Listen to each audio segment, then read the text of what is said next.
Liandre Gotte Gius.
Glad you chose to stop by the channel today.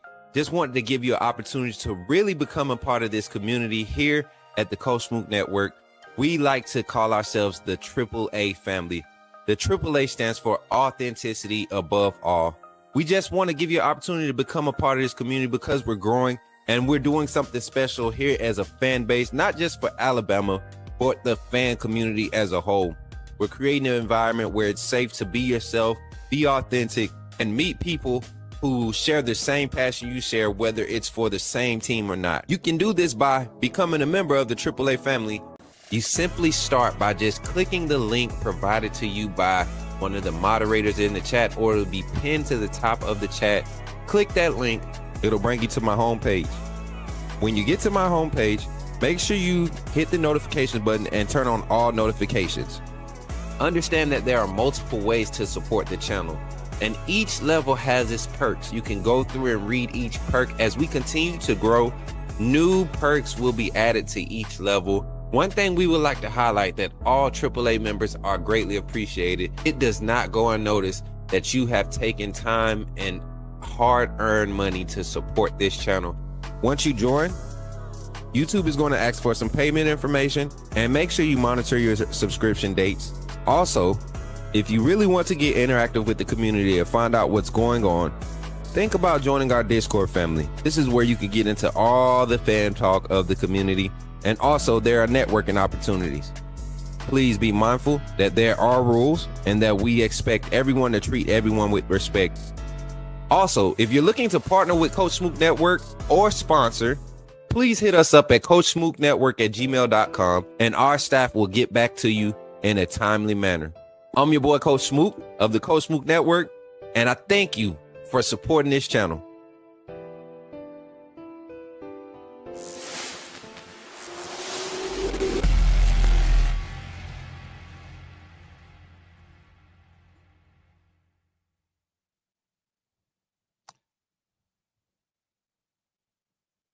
Everybody's got questions. I got a few answers. Let's have a good conversation today here on the Coach Smook Network. Somebody type it in the chat and say it real loud. Put me in the game, Coach Smook. Remember, when you see me in the streets, holler at me. Say, put me in the game, Coach Smook. Put me in the game, Coach Smook. Put me in the game, Coach Smook. Like, share, subscribe. You know we keep it live. Put me in the game, Coach Smook. Put me in the game, Coach Smook. Cold Smoke. Put me in the game, Cold Smoke. Put me in the game, Cold Smoke. Put me in the game, Cold Smoke. Put me in the game, Cold Smoke. Put me in the game, Cold Smoke. Put me in the game, Cold Smoke. Like, share, subscribe. You know we keep it live.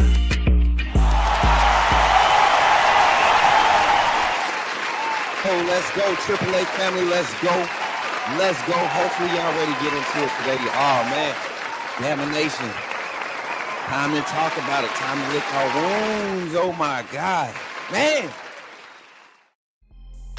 I got to take all the blame for this one, chat. I got to take all the blame for this one. Do that, man. Boo me. Yes, boo me. I got to take the blame for this one. I don't need to sit nowhere else, y'all. Every time. And you know, this thing is changing. Shout out to everybody on TikTok. Shout out to YouTube. Shout out to Twitter. Oh, man, let's dive into it today. Are we going to talk about it today? We're going to open the phone lines. Yes, we're going to talk about it. Oklahoma fans, I know you're here.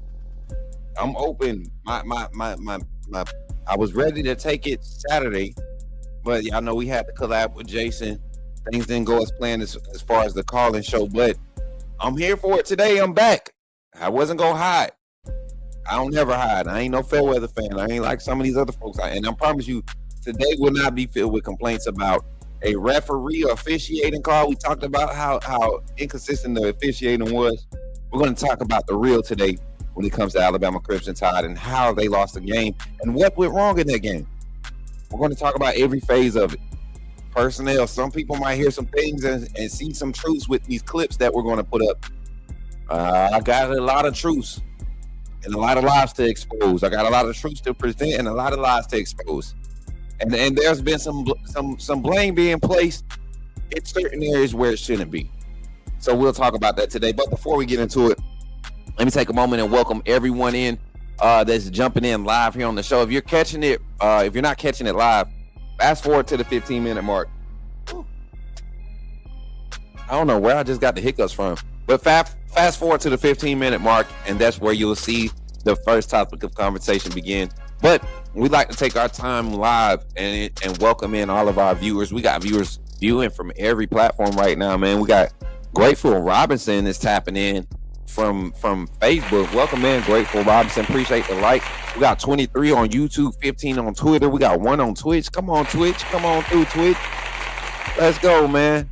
All right, so going back to the top, let's do a roll call real quick, Mary J. Let's see if we can wake Bama Nation up, because I think some people have really switched up on us, man. Some people have switched up on us, and really, I want to say this before I even crank this roll call up. For anybody that takes my Ty Simpson, Blake Barnett tweet, go look at what I was responding to. Y'all know I ain't been getting in no Twitter beef. I don't care to respond to stupid stuff, but that was crazy. That man said Marcel Reed equals Jalen Miro. So in response to it, I wanted to say something stupid too. So I was like, Ty Simpson is Blake Barnett. And y'all know how I feel about Blake Barnett. Come on, man. See, so you could tell that people been waiting for some crazy stuff to jump on for Coach Smook. They've been trying to take me into the fire, but go check out my Twitter timeline for post game, y'all. It was pretty entertainment. But with that being said, tap in here on the Coach Smook Network Live, man. What's good, everybody? What's up, Sully? Good to see you this morning. Roll Tide, welcome in, my brother. Antonio Snell, I see you in the building. What's good, Antonio? Roll Tide, man. Dominique making in the chat. What's good, Dominique? Good to see you this morning. Roll Tide. We got Zach in the chat. Zach, where you was Saturday night, man?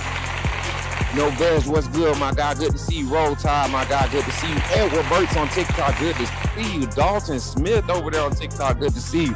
Hey, y'all continue to run them comments up on TikTok. We see all of it. Alabama, Oklahoma or die. You know what I'm saying? Welcome in, brother. Good to see you, man. But nah, good game. Roll Tide, man. Roll Tide. Oh, you didn't beat Bama. Bama beat Bama.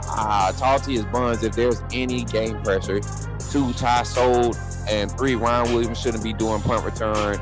In every pass rushing measure, we beat them.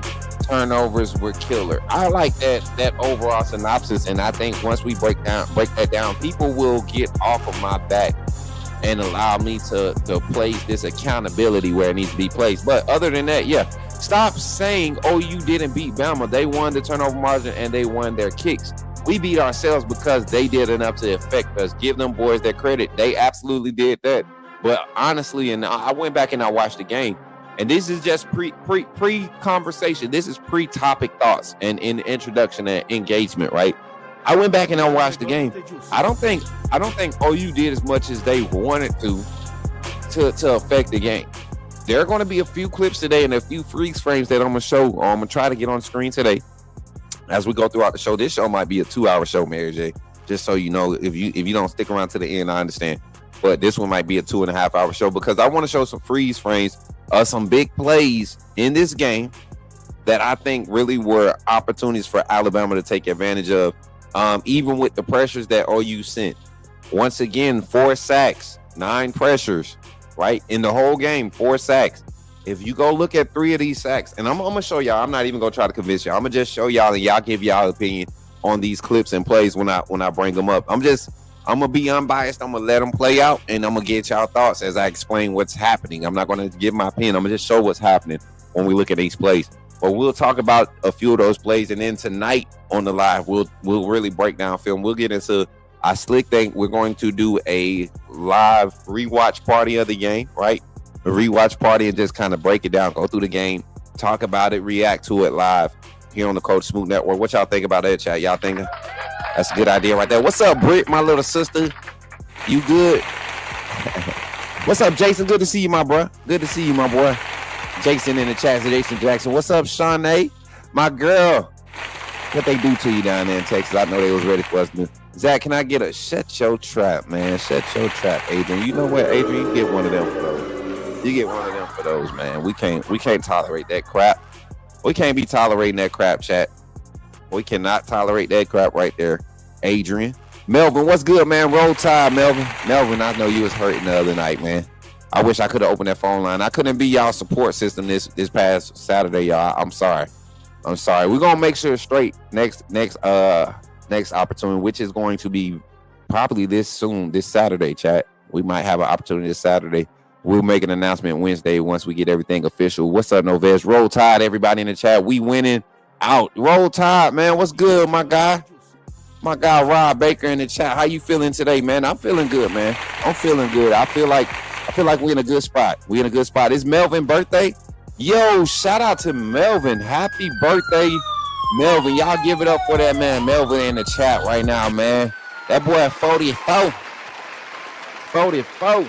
Happy birthday, Melvin. Hey, but before we continue, hey, it's Melvin's fault we lost, y'all. Y'all got me hyped to go to this Oklahoma game and collab with Jason. It's y'all fault that we lost it. Y'all know I got to be sitting right here in this chair this season. I'm just playing, y'all. Nah, happy birthday, Melvin. Appreciate Melvin for stepping in and being a part of the AAA family, joining the AAA family. And y'all make sure y'all show my boy some love. And then who else we got in the chat? Douglas Harrell is in the chat, man. Yo, Doug, talked to my brother this morning. If y'all don't know who Doug is, he's our major partner, man. One of the he's basically our CFO here on the Coach Smook Network.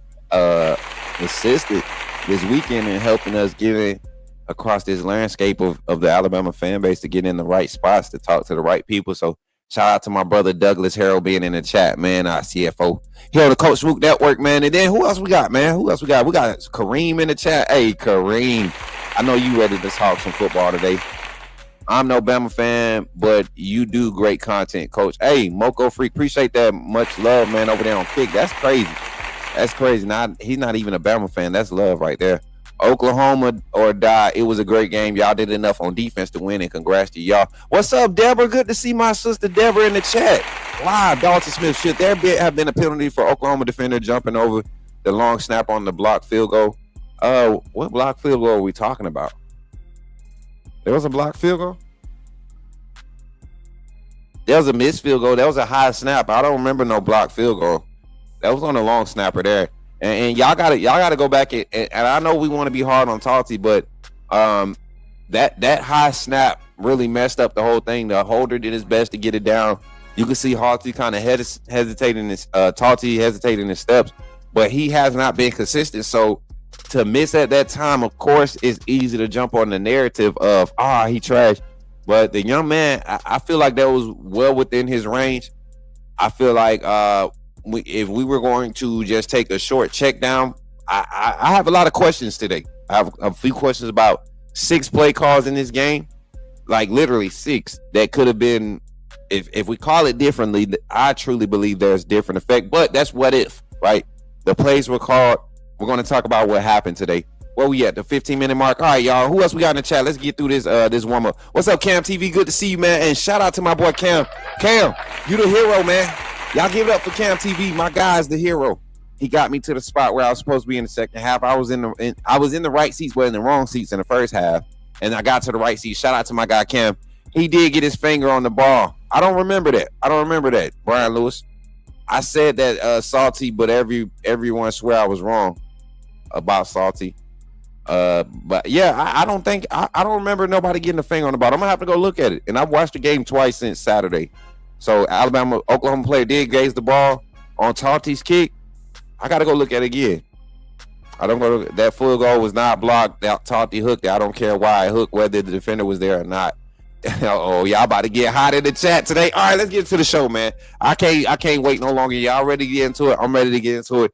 Here on the Coach Smook Network, somebody said, "Put me in the game, Coach Smook." Let's go.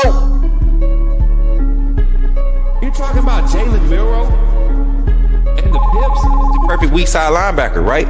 Put him next to the mic. Not going to take us a lot of time, but I want to say that I'm excited about what. Okay, forgive me, my brother. What's on your mind? Oh, I'm good. I'm just still sorry for all the other content creators now that we have this mega star back in our presence. Hey, y'all, appreciate y'all for being here today. Let's get into the conversation. What went wrong, Alabama versus Oklahoma? Everybody's got their opinion. I have mine, and here it is today. And I'm going to open the phone lines to hear what y'all think about my opinion and to hear y'all opinions here. So put me on a timer, chat. I need 20 minutes to get my points across. I promise you I'm going to stick to the plan. I'm going to get to it, and I'm going to open these phone lines because I'm really interested to hear what y'all got to say. I'm going to hear what y'all got to say. Like I said, I know y'all say he grazed the ball. I still think that if you get a pretty good snap, a better snap, I think Tati is a better look. It got hooked very badly. You can tell that the long snapper or the holder, my fault, had to stand up to catch the ball, had to come up out of his stance, snatch it down. Got enough around off of the laces to where Tati could get a solid hit on it, but it definitely threw off the time. And so I'll definitely go back and look at it. I don't think I got that clip loaded, but we'll look at it. But before that, let's talk about the first drive of the game, the first offensive drive of the game. You all know Alabama came out and Oklahoma won the toss. Alabama received the ball, and I got to get my stat sheet up real quick before we get back into it. Not the ESPN stat sheet. I'm going to get my stat sheet up because ESPN was very lenient on some small things and errors that we made in this game. And I will say this. Everybody talks about Ty Simpson's game yesterday. We're going to talk about it and I'm going to break it down. I'm going to tell you how a 326 game can be the reason why you lose. A 326-yard passing game could be the reason why you lose. And I'm going to show y'all exactly what I'm talking about. And people not going to want to hear it initially. It sounds crazy, but I'm going to show y'all exactly what I'm talking about. Here we go. Let's get into the stats. We had the first drive, and let's do all plays. First drive here. 3 plays, 3 yards. The first play of the game, Ty Simpson comes out and we run I think it was like an incomplete pass to Cuevas. I think that was the first play of the game, a rushed pass to Josh Cuevas, right? Quick pass. Didn't really have to rush it. I'm going to show y'all the clip today of some of the pockets Ty Simpson had when he rushed passes or didn't make the correct read in this game, which led to him throwing the ball 43 times. Y'all have to remember we also had the lead at some point in this game too. Appreciate Britt with the roses there on TikTok. Thank you, sis. But I look at the first play, no huddle. Ty Simpson comes out, incomplete pass to Josh Cuevas. Then we run Jam Miller up the middle for 3 yards. First run, we run the ball for 3 yards. Now we're in 3rd and 7. Ty Simpson, I mean, they got the pass rush there, but you look at when the clock when the ball was snapped at the 14:07 mark, right, or the 14:12 mark, the play was blown dead at 14:07. So from snap to play being blown dead, and I'm not talking about the pass or anything, the play being blown dead was at 14:07. So that can lead to two. If I didn't watch the game, that could lead me to believe one or two things: that Ty Simpson had 5 seconds to deliver the ball to make a decision, or that he got pushed out the pocket and didn't have anybody downfield open. I could lean if I didn't watch the game, if I wasn't there. But everybody there, even Jason Watkins sitting next to me on that drive, Ty Simpson definitely looked off his middle read, left the middle of the field was wide open. We go and punt. That's the first drive. All right. Not a bad thing. No turnovers, no lost yardage. They didn't stop us for lost yardage. We only gained 3 yards on the first drive. We go out. We don't get a great punt. They get a great punt return. They start the ball at in positive field position. The defense holds the offense to 3 points. Right? They bail us out.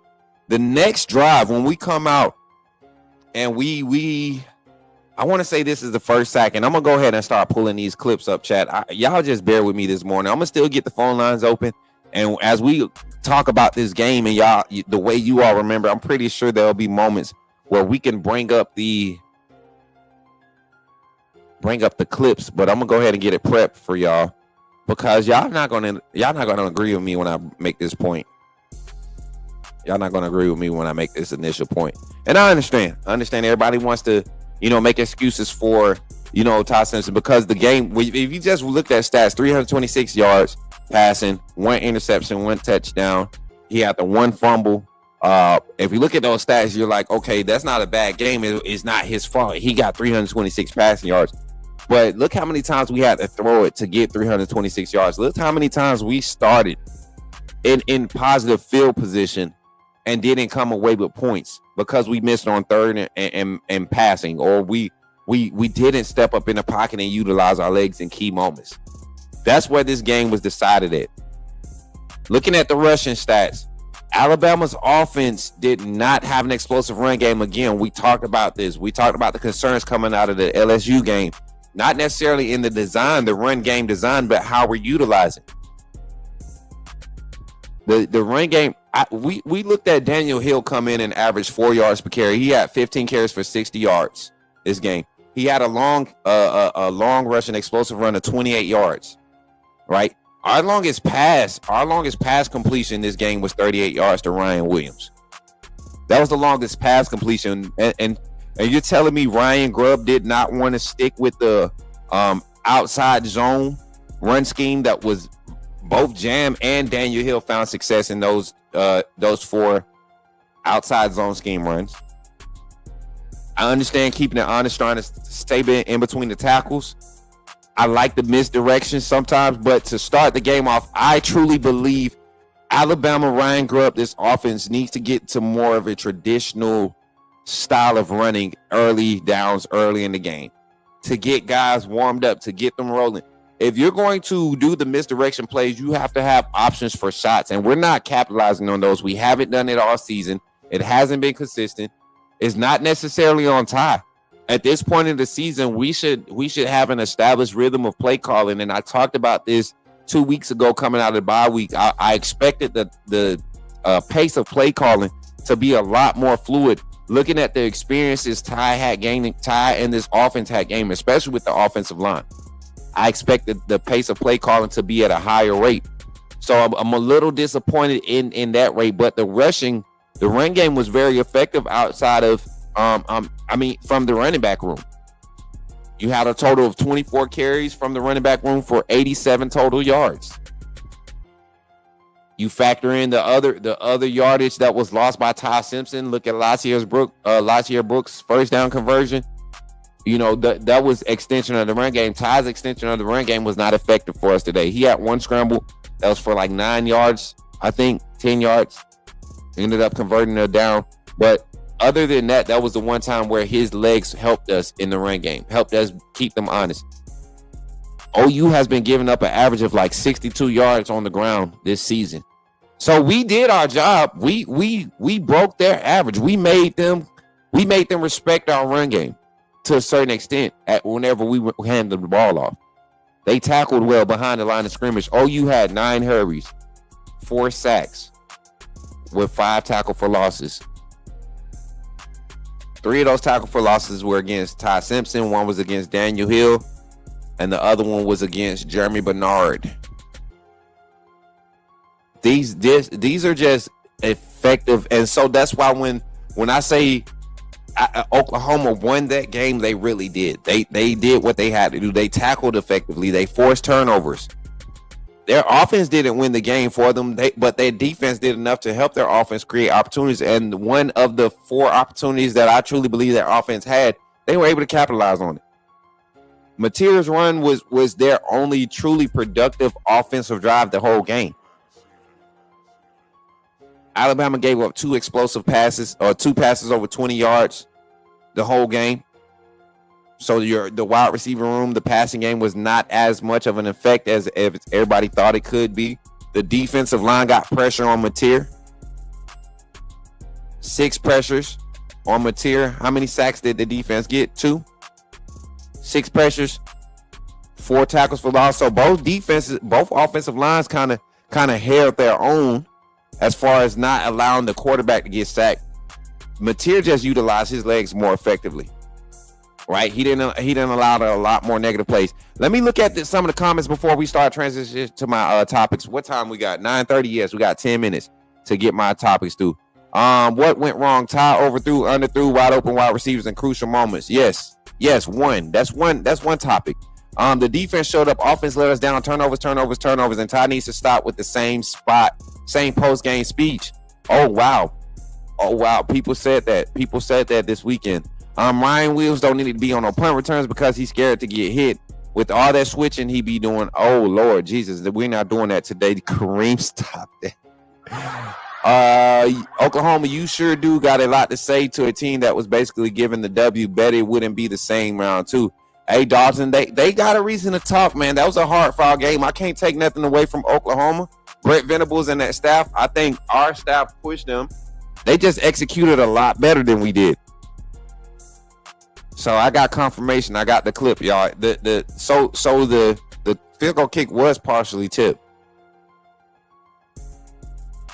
Does that mean and I don't credit I think you get a clean kick if you get the snap good, right?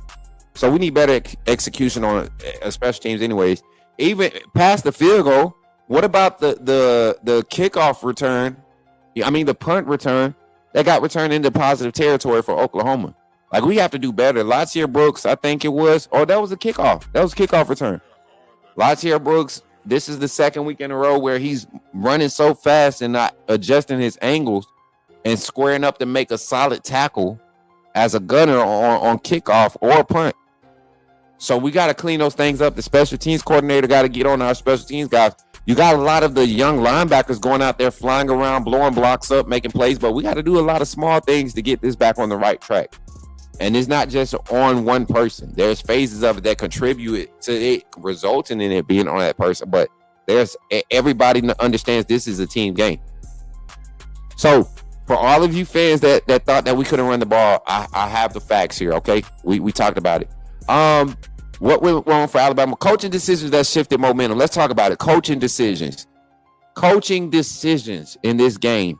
And we'll get back to the comments right before we open the phone lines. The coaching decisions, I think, that really changed the momentum for the game against Alabama, against Oklahoma this weekend. One, let's start on the defensive side for a positive. I think that Coach Womack's decision to go with Dijon Lee, Xavier Brown on the boundaries this weekend was very, very strategic.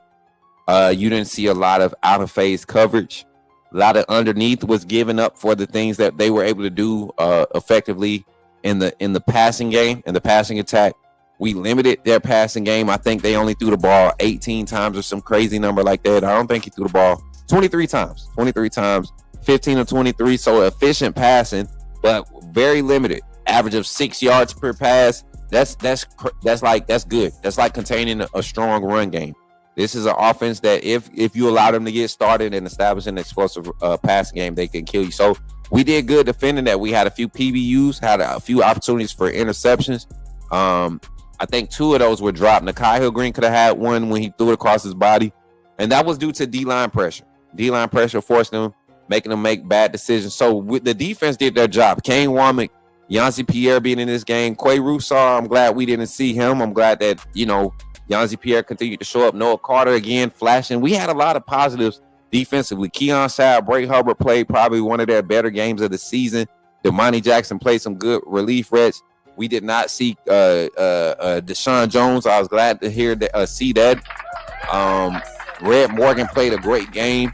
Nikhil Green. I mean, the defense played immaculate. The front, LT Overton, those guys, they were put in a lot of pressure situations with being held up front, and they were able to continue to get pressure. James Smith, Keon Keeley, the whole front. Edric Hill, Jordan Renard actually played a better game. Seeing him live in action was different. His first step is still slow coming out of his stance, but in this game, against this team, he was able to be effective. So the defense played a quality game overall.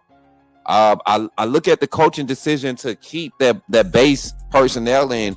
As far as the back end, that was huge for this game because I feel like that back end got into a rhythm, and we didn't ever let Oklahoma really establish any type of momentum moving the ball.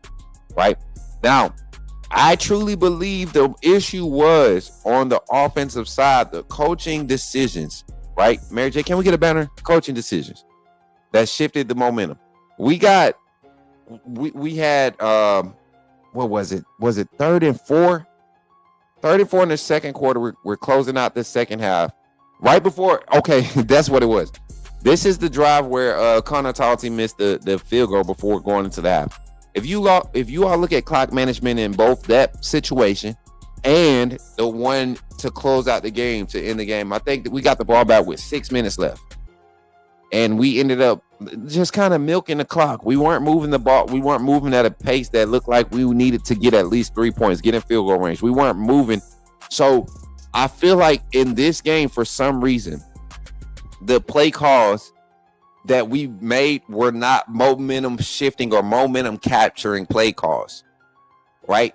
We have been so high on Ryan Grubb setting up looks this week. Coming into this game, just the play calls, setting up looks, getting the run game going, even when it's not explosive, setting up the play action pass through utilizing the run game.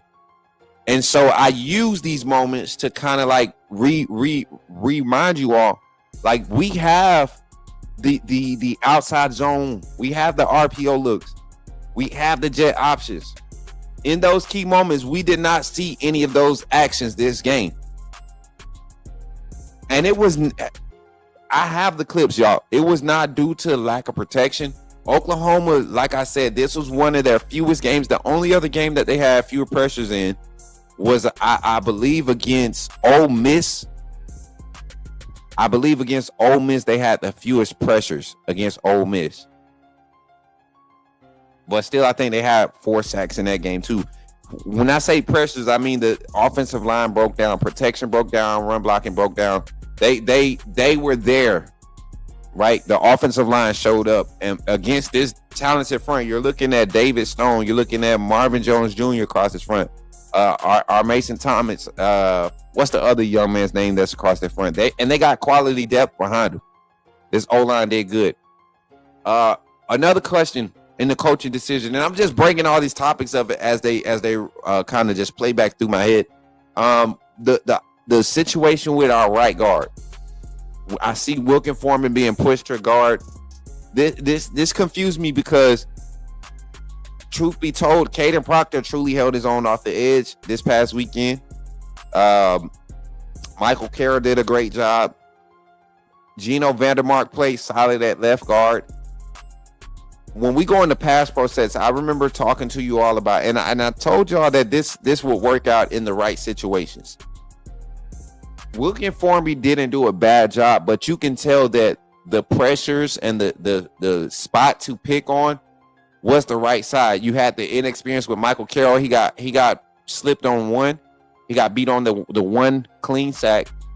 And that's a red shirt junior, I believe, going against a true freshman. You can expect that. When you lose 1 out of 8 reps or 1 out of 8 matchups that you get in that game, we can live with that.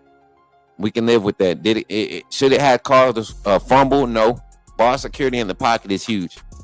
And pocket awareness is huge because that delayed blitz came and Ty still had 4 seconds. That's a clip I'm going to have to roll for y'all today. Once we get on the phone line, I'm definitely going to start rolling these clips. What time is it? All right, we got 1 minute. And then one more thing. I'm gonna get one more thing. Player performances. Who stepped up and who struggled? I would say this. This is who stepped up in this game. Daniel Hill stepped up, even though he was part of one of the reasons why there was early pressure. Ty had to scramble out. If Ty moved the pocket a little bit more on some of them 6-man, 7-man pressures that we saw, if he utilized his leg, I believe we see a different type of game. You stop seeing as many blitz calls as we started seeing in the second half. We affect the defense differently when he uses his legs. He's a dual threat quarterback. It's time for him. It's time for us to see the other part of his threat. We know he has the arm talent. Even in that, Ty can be the reason why we were in the game and the reason why we lost the game. Both of those can be said, and they can be both true in the same breath. Because when it was time to make, certain underneath passes or checkdowns, he made the right checkdowns. But in moments where that we were trying to dial up a shot because we were trying to create sparks, I feel like he hasn't matured to the point yet where he knows that he can, instead of looking for a forced check down, utilize your legs. We got mad at Jalen Monroe for being a running quarterback last year. We need Ty to utilize his legs in the upcoming weeks. We need him to get comfortable and be more assertive because, to me, he's one of the better runners. When he decides to run, he's one of the better runners that we've seen at the quarterback position from Alabama. He doesn't look like he's indecisive. He doesn't try to do a whole bunch of juking. He's not loose with the ball in open field. I think Ty needs to really rely on his legs. And I say this because there were times where if even though the wide receiver was open in those moments, it's safer in those moments with 4 yards and nobody spying the quarterback to go ahead and press and get that momentum and utilize your frame. Ty Simpson is 6 foot 210, 215, 6'1", something like that, 210, 215. He's not a small frame quarterback. And he has bigger legs that you want to see for a quarterback and can run. He can move a little bit. So I definitely want to see him utilize his legs more. But when you have opportunities, Ty, to hit guys in stride in one-on-ones, you can't have wide receivers or running backs turning around to stop and wait on the ball. A talented Oklahoma defense like this, you're giving them an opportunity to create plays. Daniel Hill's fumble was due to that. You didn't throw him in stride. You didn't lead him. Josh Cuevas, you underthrew him a couple of times. Jeremy Bernard on the crosser, where if you throw him in stride, he might streak that one and continue to go across field to cross and front pylon type action for Jeremy Bernard. He underthrew Ryan Williams, Isaiah Horton. It was a lot of underthrows in this game. I think I counted 7 or 8 underthrows in this game. But he also hit some. So if we want to say that he was the reason why we were in the game, I can agree with you. If you want to say he was the reason why we lost, I can agree with you. There were other parts that played into it, but the O-line was definitely not a contribution to Ty's ineffectiveness. I truly think he just needs to settle down and get back to getting the ball out of his hands quicker. The strip sack, it happened, right? That strip fumble, it happened. There was 5 seconds between the snap and him getting sacked. 4.7 seconds to be exact. And y'all can pull out your own stopwatches when we look at it today. 4.7 seconds. The only clean sack that came was through Michael Carroll. That happened quick, 3 seconds. But we'll look at it, even the escape lane there, because it was 6 personnel. It was 6-man rush. We'll look at it. There was lanes for escape. So we're going to get into the phone lines here on the Coach Smook Network right after this infomercial break. And we're going to continue to break this game down because we know it's a long game. We know it's a long game, and it's a lot to talk about. I just don't want y'all to miss on the opportunity to get on the phone lines and share your thoughts. Square Business, you got a lot to say. I want to get you on that phone line. I don't want to hear none of that crap in the chat. I want it on the phone lines. Let's get to it right after this infomercial here on the Coach Smook Network. We'll be back with you. Somebody type it in chat. Put me in the game, Coach Smook. Let's do it. Glad you chose to stop by the channel today. Just wanted to give you an opportunity to really become a part of this community here at the Coach Smook Network. We like to call ourselves the AAA family. The AAA stands for authenticity above all. We just want to give you an opportunity to become a part of this community because we're growing and we're doing something special here as a fan base, not just for Alabama, but the fan community as a whole. We're creating an environment where it's safe to be yourself, be authentic, and meet people who share the same passion you share, whether it's for the same team or not. You can do this by becoming a member of the AAA family. You simply start by just clicking the link provided to you by one of the moderators in the chat, or it'll be pinned to the top of the chat. Click that link, it'll bring you to my homepage. When you get to my homepage, make sure you hit the notification button and turn on all notifications. Understand that there are multiple ways to support the channel, and each level has its perks. You can go through and read each perk. As we continue to grow, new perks will be added to each level. One thing we would like to highlight that all AAA members are greatly appreciated. It does not go unnoticed that you have taken time and hard-earned money to support this channel. Once you join, YouTube is going to ask for some payment information, and make sure you monitor your subscription dates. Also, if you really want to get interactive with the community and find out what's going on, think about joining our Discord family. This is where you can get into all the fan talk of the community, and also there are networking opportunities.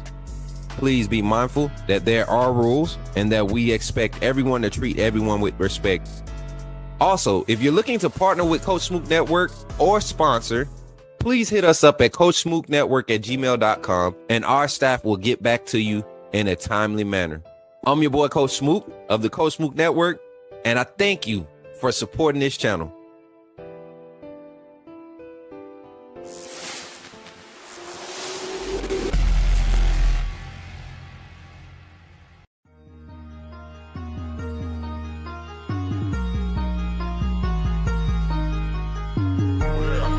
Better go subscribe. You do roll with the tide. I'm down in the gun with Coach Smook. Through the game, roll tide, roll tide. Better go subscribe. TikTok.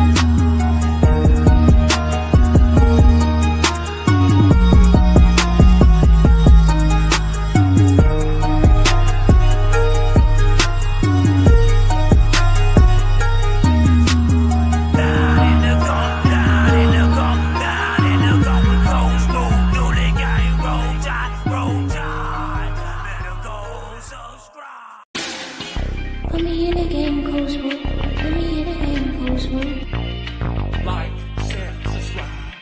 You know we keep it live. Put me in the game, Coach Smook. Put me in the game, Coach Smook. Put me in the game, Coach Smook. Put me in the game, Coach Smook. Put me in the game, Coach Smook. Put me in the game, Coach Smook. Put me in the game, Coach Smook. Put me in the game, Coach Smook. Like, share, subscribe. You know we keep it live.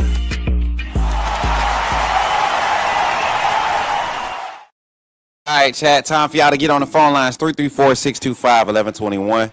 Appreciate y'all for tapping in today. 334-625-1121. I think the phone line is open.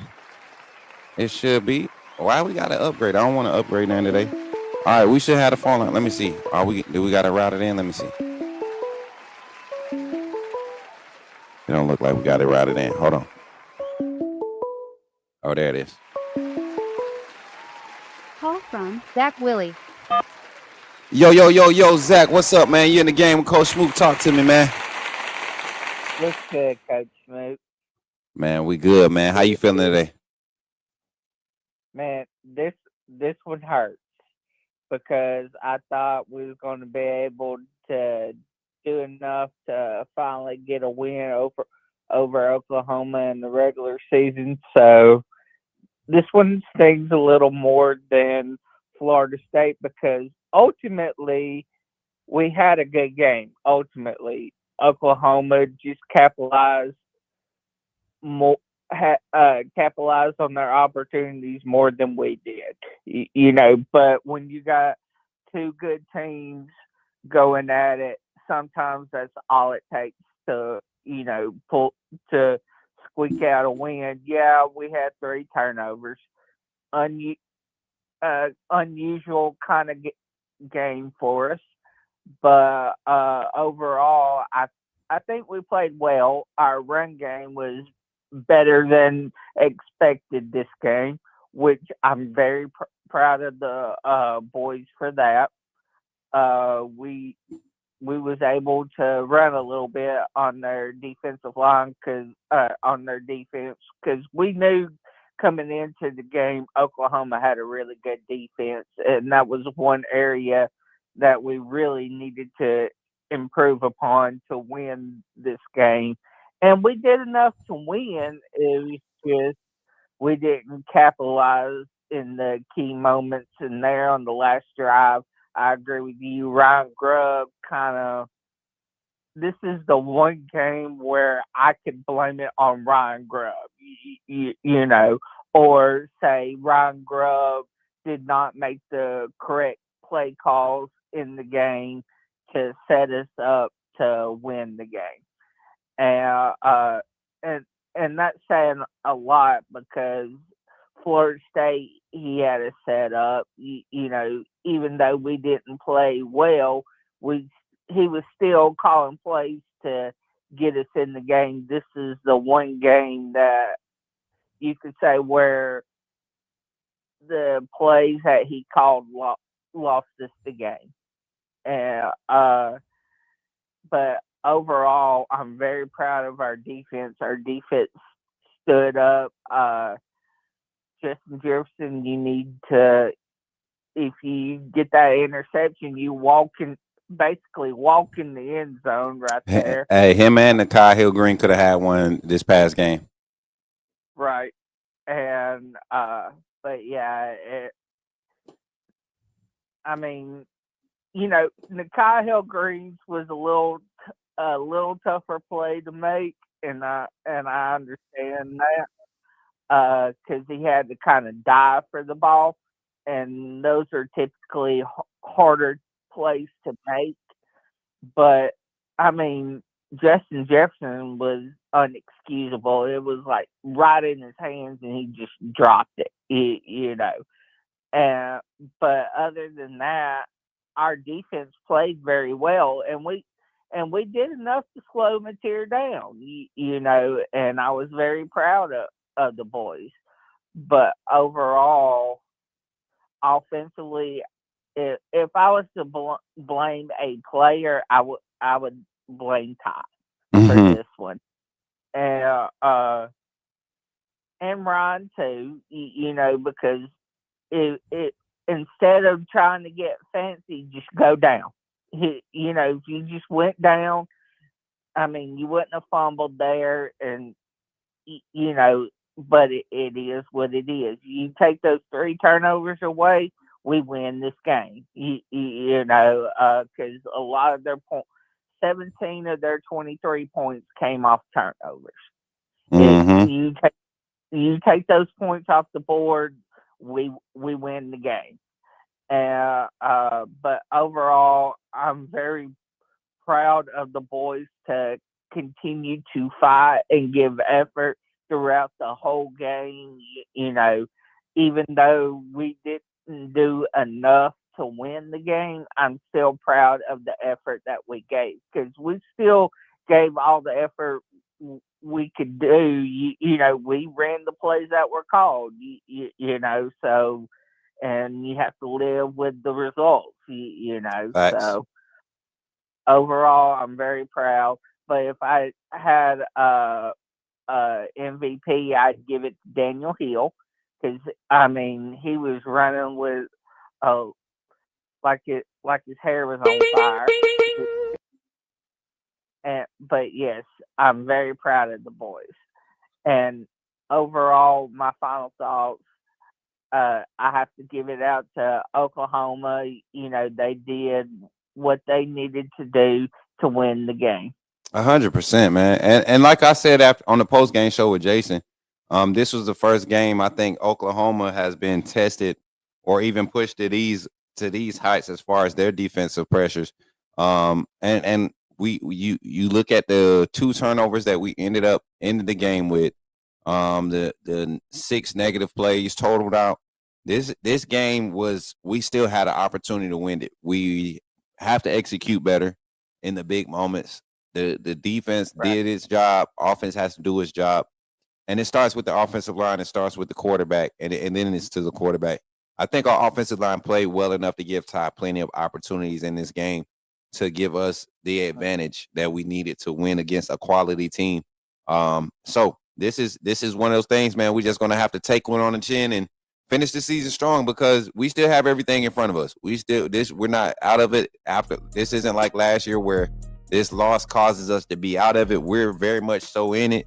Our first conference loss comes to a formidable opponent that's in the playoff hunt. So it's going to be interesting to see what these playoff rankings look like after this weekend's loss. So, Zach, I appreciate you for calling in, man, and roll tide, my guy.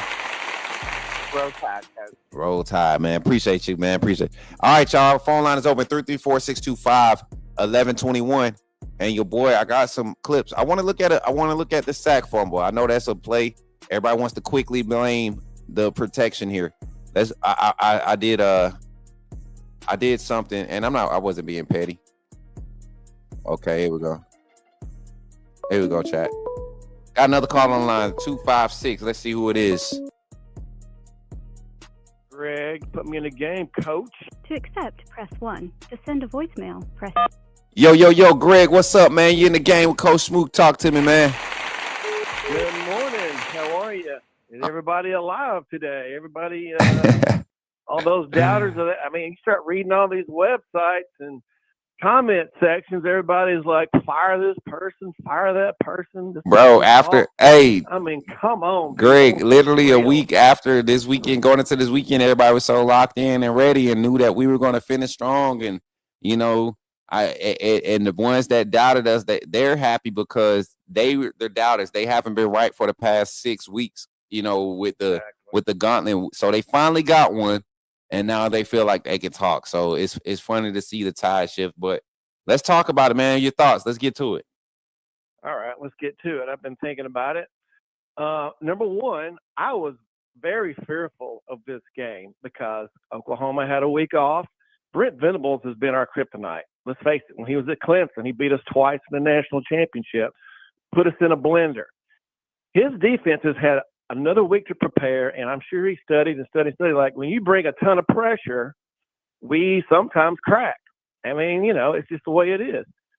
He would show one look, and then they're one of the only defenses, because he's so good at getting them ready, that post-snap, everything can change. Ty is great pre-snap, figuring things out. Okay, this is what's going on. I know where I'm going to go.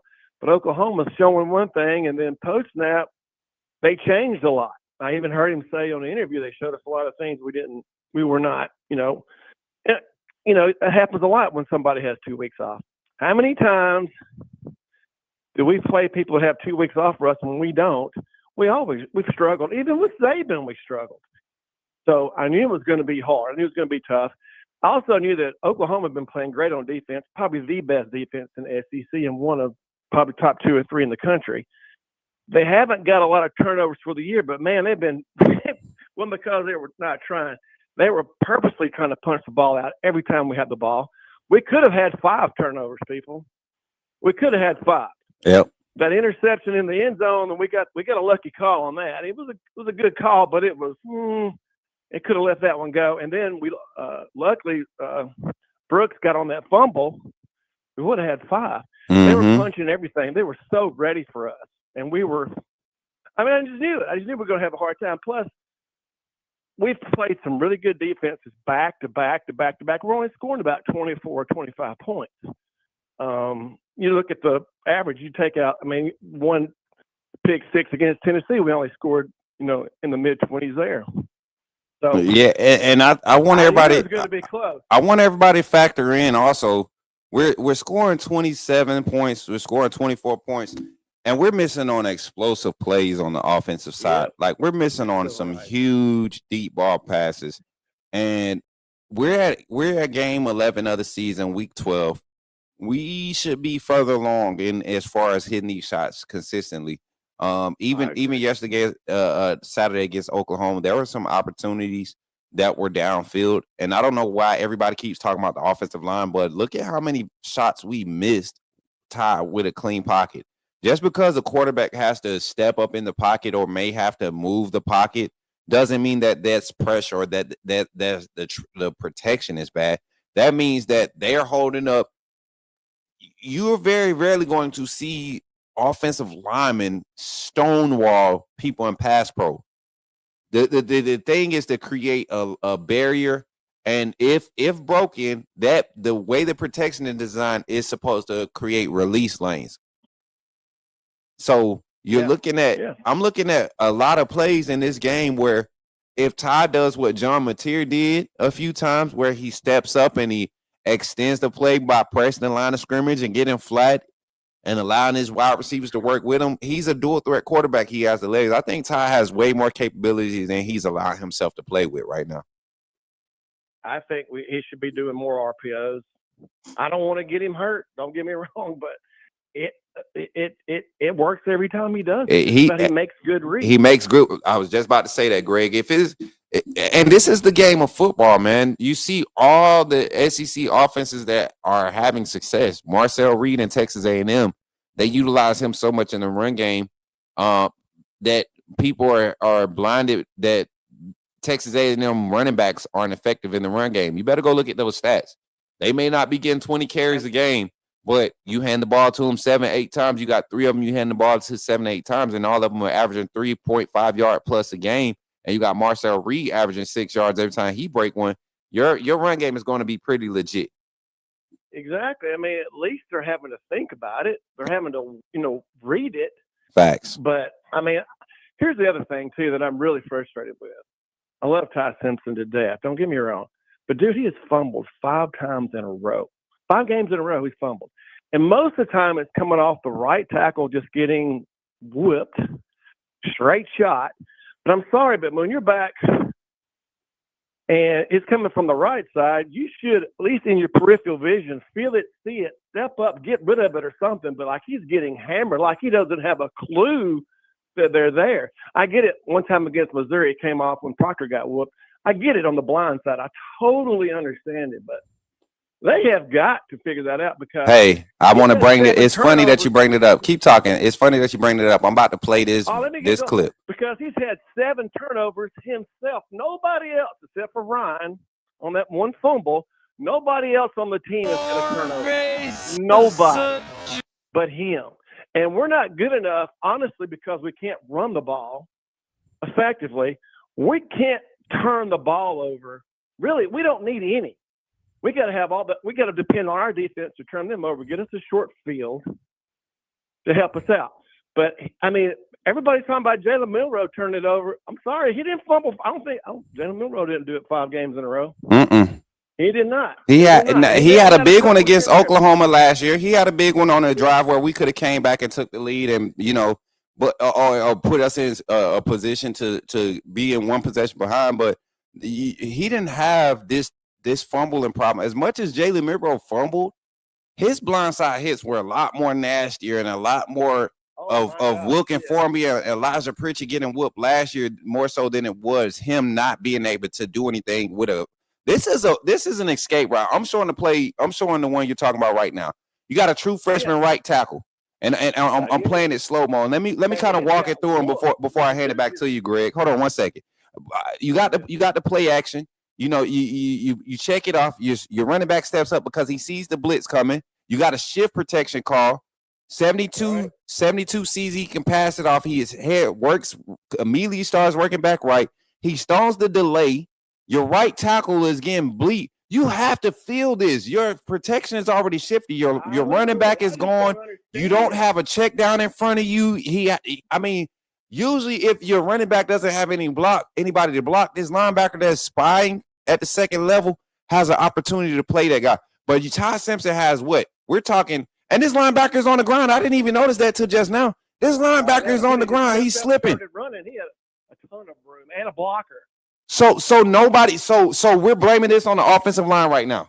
Chat, this sack fumble that changed the momentum of the game. This is a drive where what is he waiting on? What's opening up here? You got I don't know if that's Quavis or whoever that's bending in on the right here, but the safety is already driving down on that, so you're not going to throw that.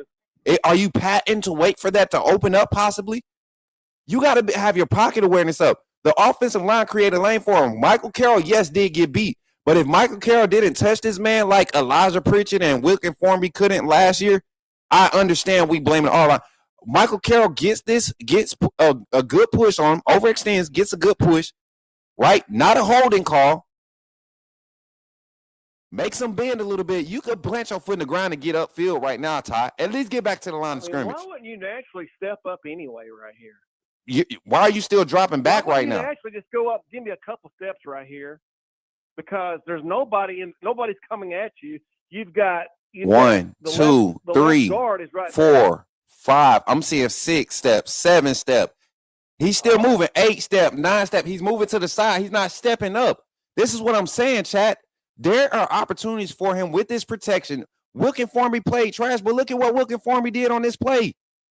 Everybody keep talking about Wilkin Formby. Wilkin Formby played a solid game to me. He did. He played really good. This is one of their best pass rushers. That's David Stone, one of their best interior defensive linemen. That's who Wilkin Formby just went up against and handled this game. Just this snap.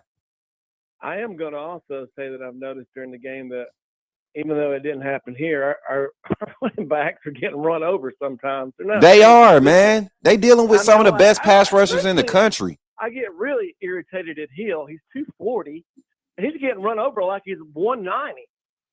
I mean, I'm like, I don't understand. Here, I got to say this too, Smook. I love our staff. Don't get me wrong. But when you start watching a lot of these other guys, I love watching the film guy. I love watching just getting all these different opinions. Dude, what are we doing in practice? What are we doing with this offensive line? Because you start watching a lot of breakdowns. They just miss assignments consistently over and over again. Yeah, I get it. Sometimes the running back's not pressing like they should. But, like, it's a combo. What are we doing in practice? I see a lot of confusion. I get it. I see a lot of confusion when gaps get pressed. Two-man press on one gap. That's hard to decipher when you got this. I don't know what it is. It may be a concept thing between Cap and play calling, right? With how he understands zone blocking scheme and the way that we're seeing it set up and how the running backs are being explained to read it. But if I'm a wide receiver quarterback guy, right? I see holes and I see runs developing or gaps being pressed. As a running back, I know I have to be maybe a step patient or a step faster. Like, we're at a point in the time in the season where the running backs have to be able to gauge this, because hat on the hat, I heard my guy Brooks Austin say this. It's scary to see it because initially you're seeing guys getting hat on the hat and making the right initial steps, but it doesn't seem to be finishing, and that is affecting the running back play. But I think it falls more so on the running back. I don't think it's the offensive line. If my guys are getting that initial contact, hat on a hat, and we're talking about this isn't against, we're not struggling in the run game against West Virginia front or Wisconsin Florida, or you know what I'm saying? This is against quality SEC fronts that we've been seeing these plays kind of like when you have opportunities, we've been missing them. If we were missing against those lesser talented teams, I understand, but this is a thing where running backs really have to be decisive, and when we are decisive, the run game is effective. The outside zone scheme was the plan to go to this game. I talked about it against in the pre-game review. I said going into this game, we got to be honest with the interior, but you got to take advantage of the outside zone scheme. That's where everybody has hurt Oklahoma in their run defense. We saw Daniel Hill and Jam Miller both make explosive runs. Should have just put his foot in the ground one time. It was like 3rd and 2 or 3, and he didn't. and he got popped. He didn't get hardly anything. I'm just like, I just want to know, what are we doing in practice? I'm not seeing any improvement. Zero. It's been like this. We've been saying it over and over. Well, maybe next year, next week. I get it. We're playing against really good front seven consistently in a row. I totally get it. But you know what? We do have decent enough players. I'm not saying our offensive line is great, but I'm just saying, well, that's what coaching does. Okay, what can we do? How do we do this? We've got to get this corrected. We've got to get the running backs with the linemen with the running backs together, figuring this out. Because I'm sorry, but if we're putting so much on a quarterback, he's going to make mistakes. If you speed him up, if you blitz him, we can't run the ball. I mean, that's just like, if we can run the ball, guess what? The quarterback gets to hand it off and take a play off kind of mentally, like, hey, we're going to get 4 or 5. I don't have to do anything. Get me ready for the next play. Instead of every play, I've got to figure out how to be perfect. I've got to be accurate every time. I have to make the right calls. I have to get the right protection. I have to do everything. Nobody else is helping him much. And Greg, we got to get back to the phone line. That was your 30-second, but final thoughts, man. And I'm gonna kind of expound on Greg's last point, Chat. Final thoughts, Greg. I just want to also say that if you watch all of our players, how many people actually break tackles on our team? Let me tell you who the best person is besides Jeremy Bernard is a tight end, Cuevas. He is the hardest guy to bring down. Nobody else, we don't get any of that. That's why we have no explosion in the running game. Nobody, even if we do get a seam, we can't break a tackle for whatever reason enough to get 30, 40-yard runs. I'm just like, I don't know, man. I'm really thinking about coaching. If I'm the head coach, I'm looking hard and heavy at this offensive line. All right, Chat. That's Greg for the phone line. Appreciate Greg for calling in, y'all. Hey, 8 minutes on the phone line, y'all. When y'all hear that little notification, we got it set up now. That means that's your timeline, man. Y'all go ahead and try to wrap it up. I don't want to cut anybody off. But we have to get the phone lines open so that more people can call in. We got people texting ready to call in. We got the text messages going out. So when you hear that ding, ding, ding, ding, when you hear that sound, go ahead and wrap it up. Phone line is open, 334-625-1121. We had a phone call that we missed, 205. You can call in again. And the other call is 334. You can call in again. Go ahead, 334. Call in again, 205. Call in again. I want to respond to some of the comments. Everybody keep talking about Ty having to do everything by herself. That's false. That's false. All the negative plays last night. These are opportunities for Ty. I'm going to bring another clip. We talked about the clip right here. I have to talk about this one. And this is slowed down. I slowed it down for a reason. I just want everybody to see what's happening in slow motion, but in real time. These are wasted steps. 1, 2, 3, 4, 5, 6, 7, 8. He's still 9. He's still patting. He's still going. He's still going. And you feel the pressure. You see the pressure. You see your center having to slide and help right. You see your running back hasn't checked out of the backfield to check down for you. Why are we still patting the ball? Why are we still patting the ball?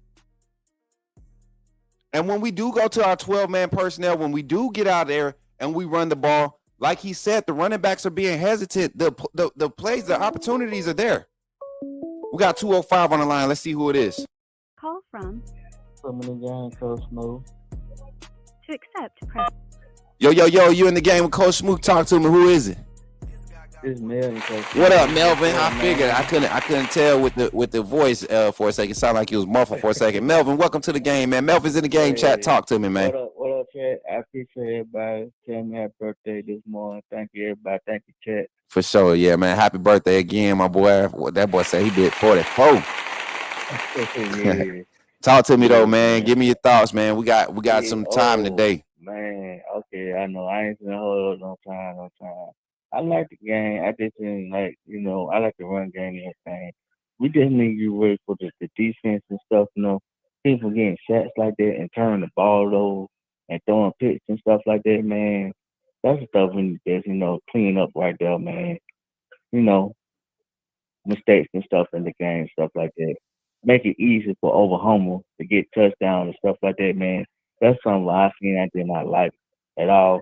Then there's another thing that, the field goal the way how the kicker was trying to kick the ball. Seemed like he was nervous or something to kick the ball. Didn't want to blame somebody else.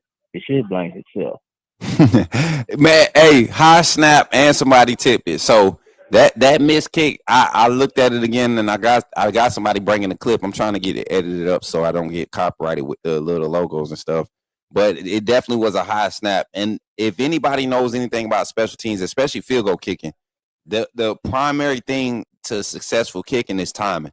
You can have a weak leg kicker that as long as the timing is there and he's in his area, no matter where he kicks it from, if the timing is there, he's going to be right. And this season, the timing has been off for the whole kicking game. You know, even on punts, man, we haven't seen consistency in the punt game or punt coverage. We got to get better. And we've talked about how even in the LSU game, we saw the kickoff team make a big play, a big hit that kind of surged the momentum. We got to see more of those opportunities. Special teams has to be more effective. Ryan Williams in the fumble. I don't know why people are being so hard on him. He was trying to make a play. I don't particularly if the coaches allow him to get out there, that's on coaches. You know, I'm not putting Ryan Williams out there.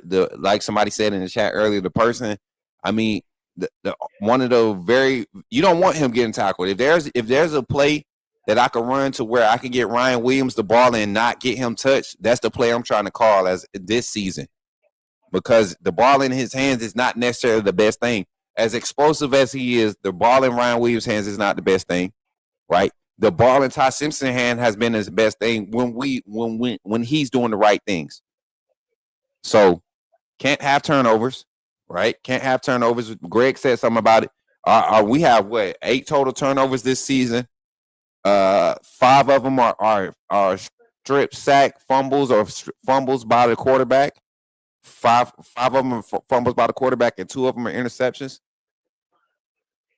So we got to do better protecting the ball. What else on your mind, Melvin? Talk to me.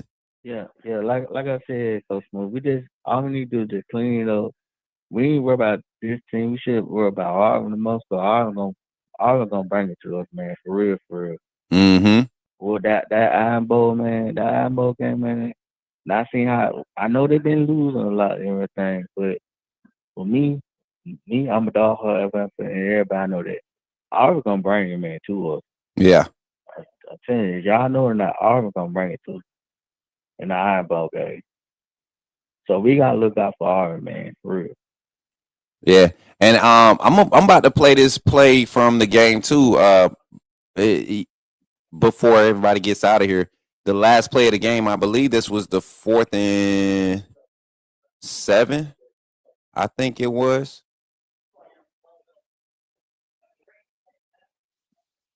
Okay, is this it right here? I got to find the right clip. But you got anything else to say, Melvin, before we open the phone lines up, my guy? Well, yeah, man. I just want everybody to join their days, their weekdays, and at work and everything. Y'all have a nice day and a nice Thanksgiving. And I appreciate the chat, and I appreciate you, Coach Smooth, having me call in the show this morning, and many more, man. Birthdays for me, man. So God bless everybody, man. For sure, Melvin. Happy birthday, my guy. And look, man, enjoy your day. Y'all stick around in the show, man. We got a few huge announcements that we're going to be making about some opportunities. Everybody that's in the area, if you want to make a trip to the state of Alabama, the area, we got some opportunities for some community interaction for these next few games here on the Coach Smook Network, and going to be hosted at some nice spots. So y'all stick around and let's have some fun, man. But I appreciate you, Melvin, for calling in, and always, man, roll tide, my guy. Roll tide, my bro. Yes, sir. Y'all give it up for my guy, Melvin, man. Phone line is open, 334-625-1121. Call in, say your name. Put me in the game, Coach Smook, while I try and find this other clip of the play that I want to find, because we need to talk about this play here. And it as soon as Melvin said something about it, it reminded me of it. And I know everybody want to talk about the that crispy package thing. I think there's a time and a place for everything. That was a decent spot for it, but I would have did that on the 3rd down. I would have did that on the 4th. Oh yeah, let's talk about that too. Chat. All right, let's talk about this one. Okay, we'll talk about this one too. So the deep ball to Ryan Williams. Deep ball to Ryan Williams. Let me type it up. Hold on. And this is part of the game where I felt like Ty was kind of not seeing the field well, or he was pressing it. He was pressing. I don't see any pressure on him in this play. I don't see why he had to force this ball. And I also see other options. I saw it in real time. Other options that were open may not would have been as far as the amount of yards gained wouldn't have been as explosive, but it had an opportunity to be explosive if he hits this route in stride. Where'd it go? Okay, that's that one. That one downloaded. Let's see if we can get this going.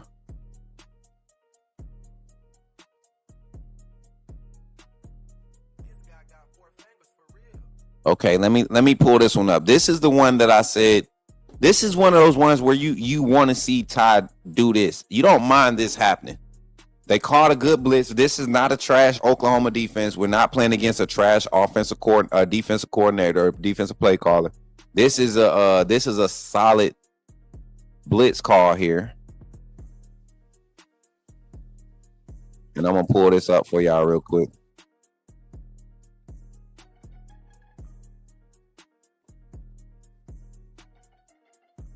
This is 3rd and 5, I believe, 3rd and 6, 3rd and 5, something like that.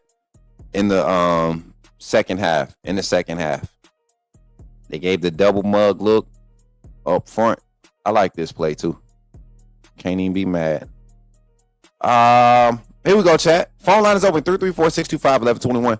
What we had on the show? Oh, we're almost at 10:30. That's why it's slowing down. We almost at 10:30. I forgot we started the show an hour late. Here we go, chat. I'm gonna bring it up for y'all right here.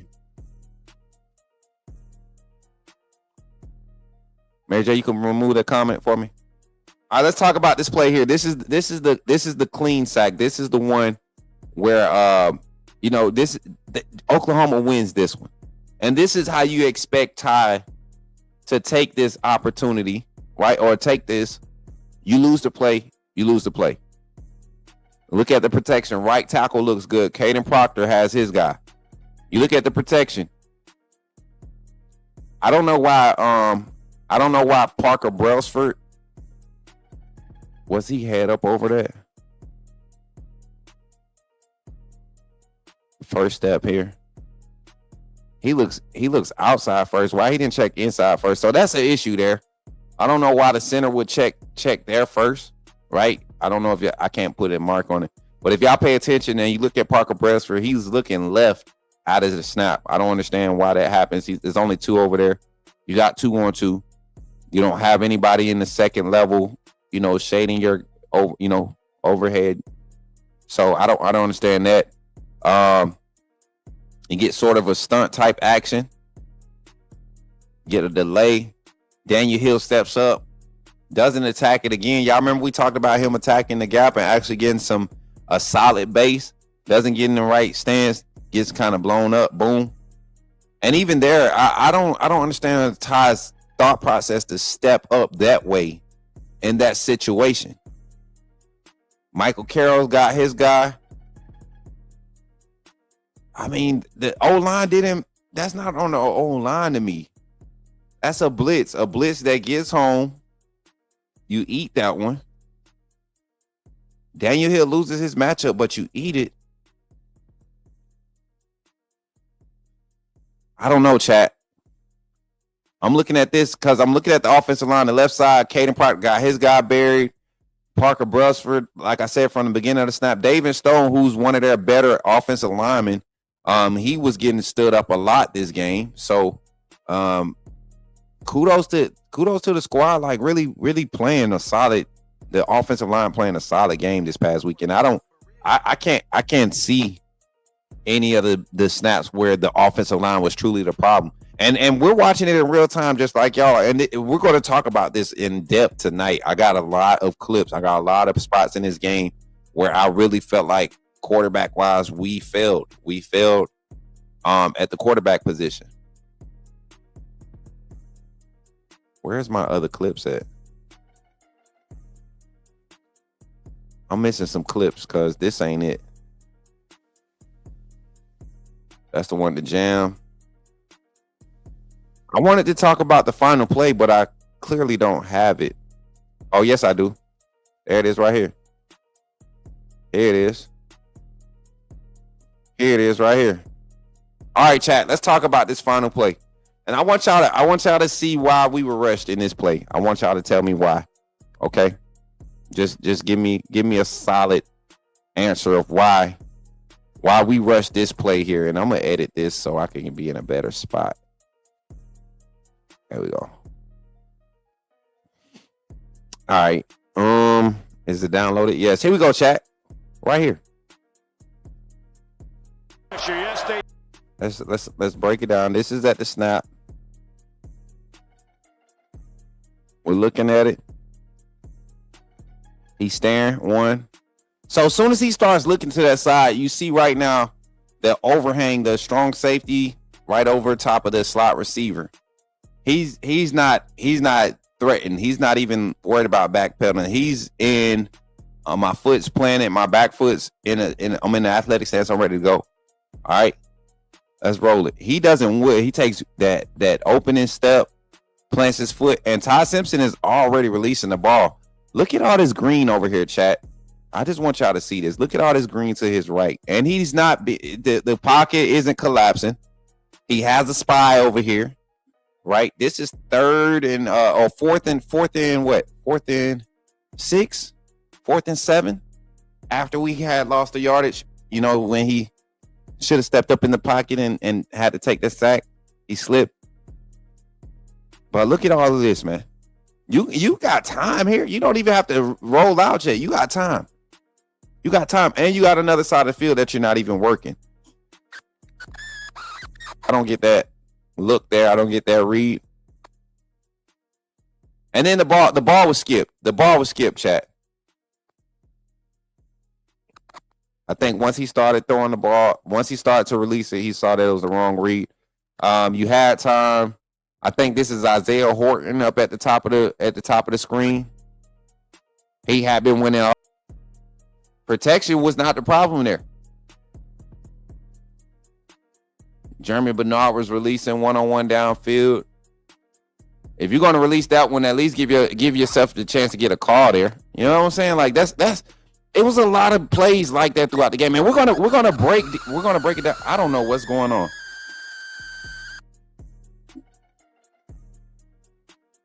Can I hear that little squeaking noise? Is that because my phone hooked up to it? I hope not. All right. It was weirding me out, chat.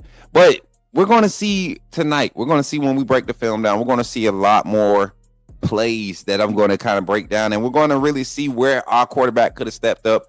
We talk about the run game. Let me get my final thoughts on the run game. I have yet to see, and I got to go back and watch Fresno State games, I guess, if y'all can find some. I have yet to see Kalen DeBoer have an offensive game plan that doesn't utilize multiple run assets, right? But I will say this. I truly believe that there's truly been a shift of who the play caller is, because I saw a lot of Ryan Grubb, the issues that Seattle had with him with not wanting to lean on the run game. We saw that this game. Daniel Hill was the lead back, but Jan Miller did some positive things in the run game. They didn't result in explosive runs. He had a 12-yard gain too. I started to laugh when Greg said something about not being able to break tackles. Literally, the explosive run that Daniel Hill had, it came off of him shedding tackles coming off the edge. Jan Miller, his 12-yard run came off of a stiff arm that he was able to make in the perimeter. Latier Brooks is breaking tackles. Jeremy Bernard breaking tackles. Josh Quave is breaking tackles. So, like, when you can name more than one person or name more than three people, it's kind of something weird to complain about. But other than that, I think the offense just needs to. We need to be who we are. If we're not a strong running team, then let's not be a strong running team, but let's still utilize the assets available. You have quality backs. Put them in situations to where the numbers or the probability that could play out in their favor. These are quality backs. You know, I still think Jan Miller is a solid back. 3 weeks ago or 4 weeks ago when he came in against Georgia and then Vanderbilt and Missouri, everybody was, oh, we need Jam. Now y'all ready to write him off. The man might be injured, but he's still being effective. Daniel Hill, both of these backs, they had positive yard per carry average. 4 for Daniel Hill, 4 yards per carry for Daniel Hill, 3 yards for Jam Miller. Kevin Riley didn't get a touch. Richard Young, I hate that we are not seeing him because I feel like he would be able to be effective in a lot of this. So I'm confused as to this thought of Jam Miller's not it. Daniel Hill is there. It's not all coming together, but there are opportunities, and when we have them, we just got to maximize them. And if this is a strongly pass-based offense, you expect your quarterback to be able to deliver. I don't think Ty Simpson is being asked to do more than what we were trying to get Jalen Murrow, what we wanted from Jalen Murrow. Protect the ball, make the right decision. We got mad because the offense was too simple with Jalen Murrow. Now, you heard Greg say it. He's having to think too much. He's having to pre-snap this, pre-snap. Nah, his protections have been handled more by the offensive line, Parker Brailsford, and his quality job that he's doing. Wilk and Formby played a good game.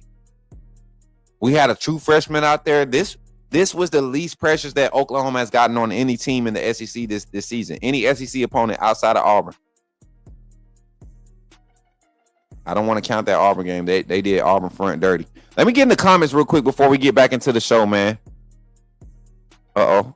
It's a lot of comments. Way too many. I got to refresh my comments. 50 new comments.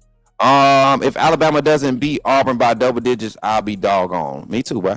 Auburn defense doesn't hold a candle to OU. And to be honest, if you want to get technical, Bama defense was better than OUD in this game. They were. OU's defense gave up 400 total yards of offense. 400 total yards of offense. And listen, this is what I said. If you really look at this game and you want to place blame, or we have to place blame, 340-some yards with 1 touchdown. None of those passes really putting you in scoring position. Right? That's not a great game. You didn't turn the ball over in a sense of 6 interceptions on that many pass attempts, but what type of reads were you making? Your big plays were luck.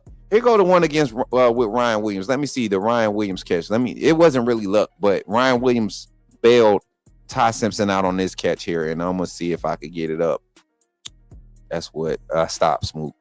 Stop. Y'all don't even laugh at it. Don't even laugh. See, y'all just don't listen. All right, y'all. Here go the pass to Ryan Williams. All right. Here we go.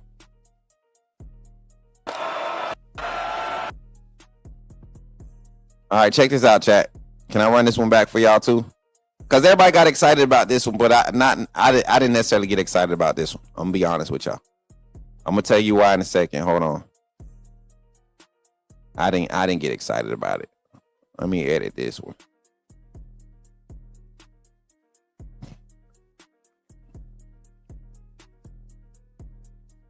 All right, I didn't get excited about this one. I'm gonna play it and then I'm gonna let y'all see why.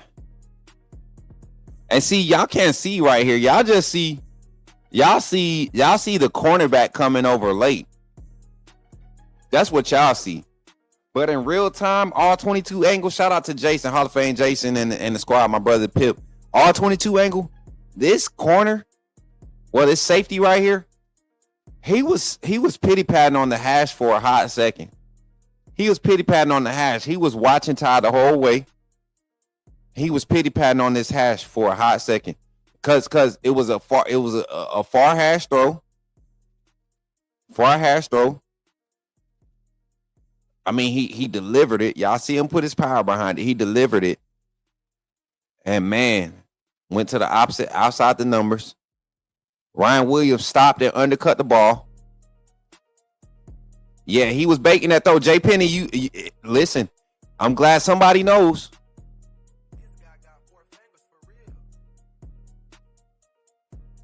What coach knows Formby is bad because he's the only lineman you shout out. What are you talking about?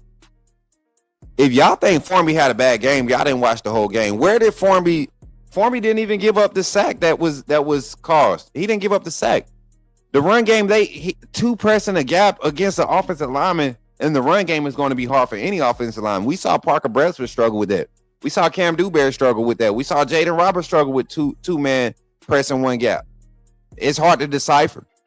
You got to have an experienced play caller to know to counteract the run game in certain spots in these moments, the way that Brett Venables did.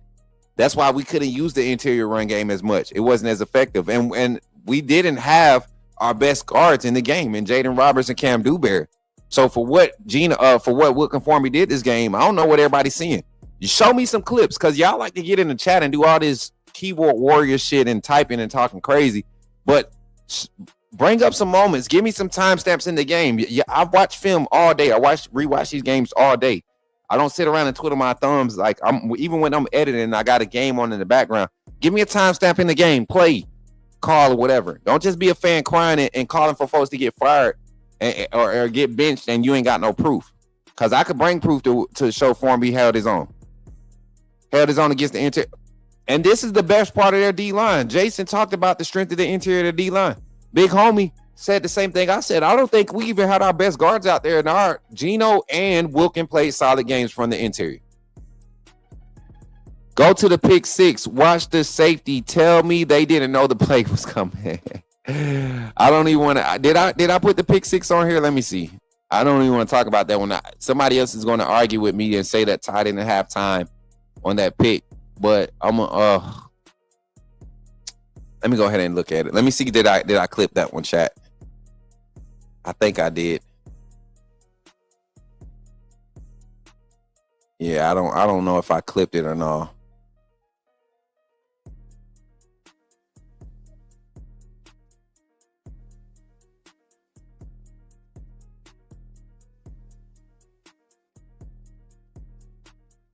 I want to see.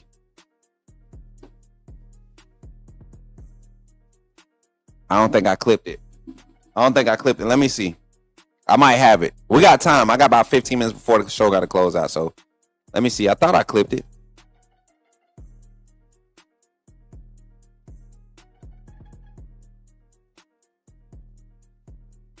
Oh, even this sack here. I wonder, can I screen share? Oh, you know what? I got an idea. I'm going to put in Discord right now. And then I'm going to screen share Discord, Mary J. And that's going to be the easiest way for us to do it. I'm going to do that like that. And I'm going to screen share that. And then I'm going to screen share here.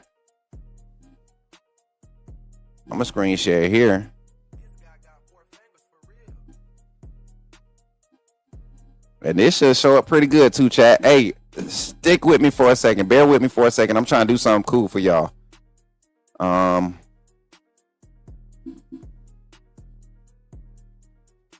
could turn that off. We could do that. Watch the stream. Maximize that. Where is this at?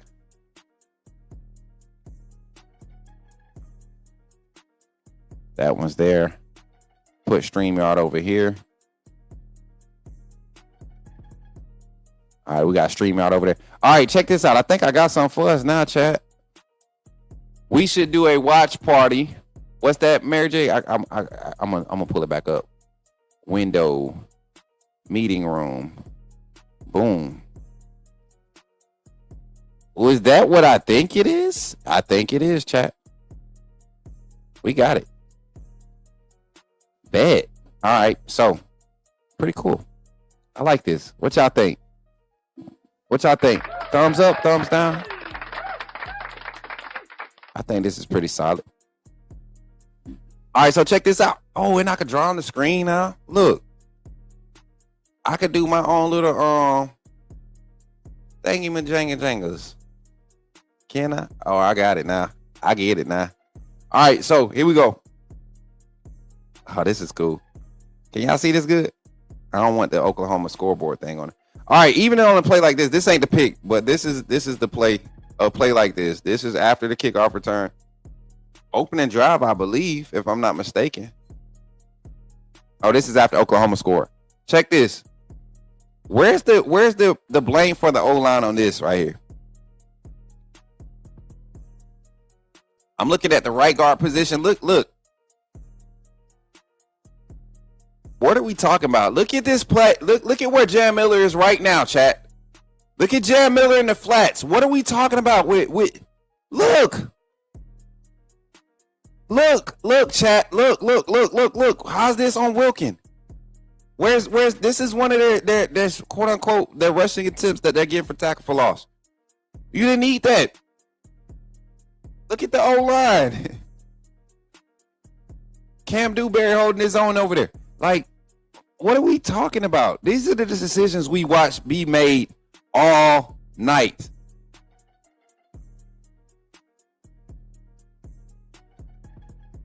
But I don't know why he was being mentioned this game. If that's the case, okay, if that's the case, I understand.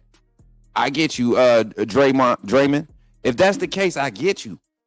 But if he's been having issues all season, and once again, I haven't seen many games where he's had decisively crazy issues. Even the game where Auntie Rita had y'all riled up talking about, Jaden Roberts should have played the week the game he didn't play week 1 when he was hurt. The offensive line played bad and all this stuff. And we saw the O-line play a great game against Florida State. Ty Simpson is decision making once again. These are consistencies that we are talking about. Take us to the pick six. I got to find it. Somebody give me a clip of it. I don't have a clip of it. Let me see. I'm trying to find it. Oh my God, another one, chat. I mean, just backpedaling, not using no pocket presence. This another one. I'm sorry. I'm trying to find the pick six, bro. Yeah, Square Biz, you don't know what you're talking about. I'm about tired of you coming for my boy Conformity. You don't know what you're talking about at this point. The boy is solid. Ty getting exposed. Check this out.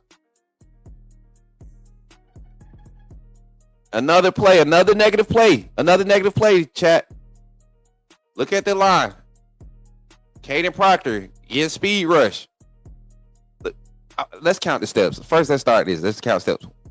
1, 2, 3, 4, 5, 6, 7, 8, 9, 10.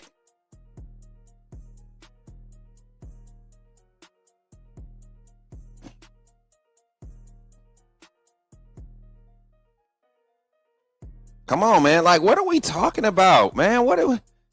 I don't know, man. Because even though your running back comes up and loses this matchup, right? He loses this matchup.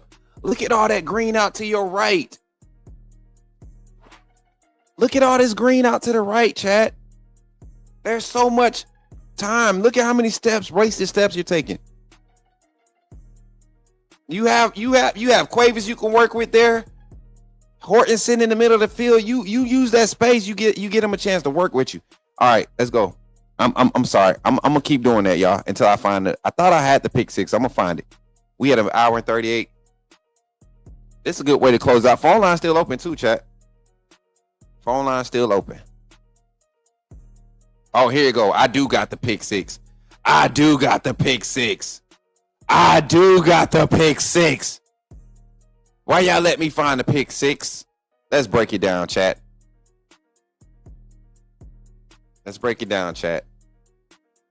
Wide receivers can't get open.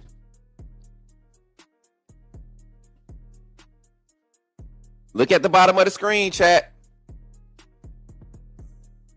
Pressure's in his face. You see the blitz. You staring at the blitz. You already identify the blitz. You get the snap. Blitz is coming. And then I hope I got the extra angle. Do I got the extra angle? I think I do. I think I got the extra angle. Here it is. It's not. Hold on. Oh, I don't got the extra angle, chat. I don't have the extra angle. The angle from behind shows it better. Ty looks at this blitz coming at him, and he tries to force a play to Isaiah Horton out here. No need to. Isaiah Horton came off kind of deep. That slant shouldn't have been as deep as it was. It was a bait move. It looked like a Bell 3 type call, right? The interior offensive lineman once again should have been the center should have been looking inside first. I don't get that call. That's coaching there for that protection. But you still have an opportunity to not turn the ball over here. You ate a sack earlier. What's this play? 1st and 10. This is 1st and 10. Eat this crap. I don't care what y'all got to say. Understand that the protection got beat on a blitz call. But this is 1st and 10. This is after the defense forced a turnover on downs for us. Take this sack.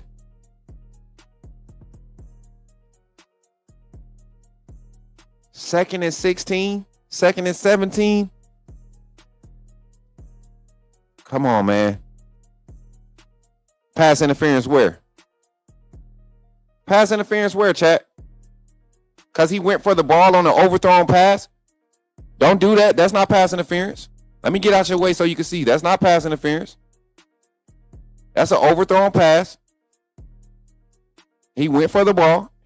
He was looking at the ball, looking at the quarterback. He didn't even play on the receiver. He played the ball. Pass interference where, chat? What are we talking about? Pass interference where?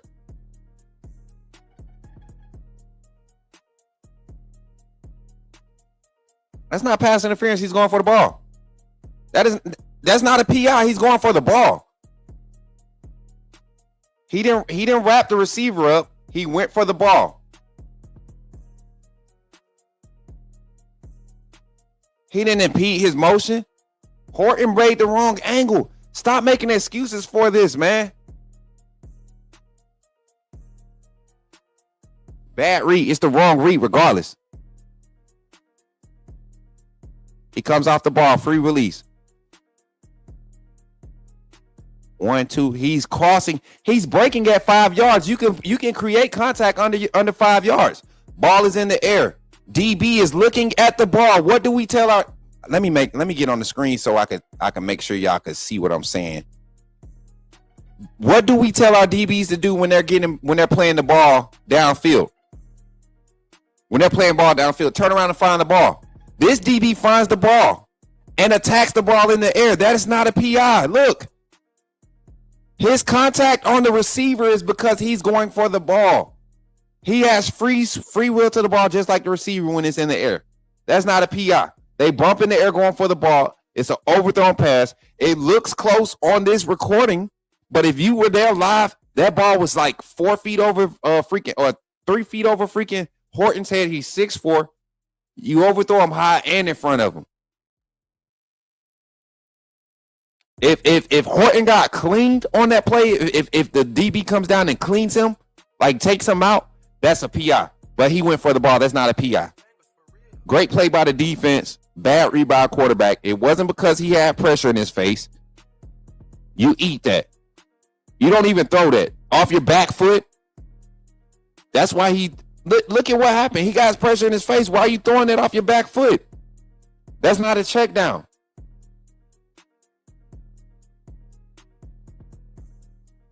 He got scrubbed because he was going. Okay. Learn the rules. How many yards off the ball can you play contact in college football?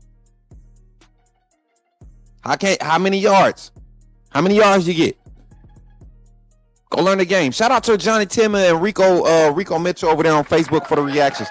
We got 143 in the chat, man. Y'all continue to run the likes up. Continue to tap the screen on YouTube. Yeah, do y'all thing. All right, let me find another one. What's another play y'all want to see? Let's find some more plays to watch. I got some plays for y'all. I didn't know I could do this like this. I'm going to start doing this more often. Oh, do y'all want to talk about this play? Since we talking about, hey, Dougie, y'all got to learn the rules, man. I'm with you, Sniper. I saw the replay from the Sky Cam. It was PI. I don't care what anyone says. Nah, it wasn't PI.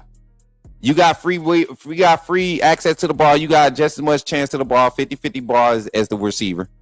Stop crying. It wasn't PI. He wasn't being held off the line of scrimmage.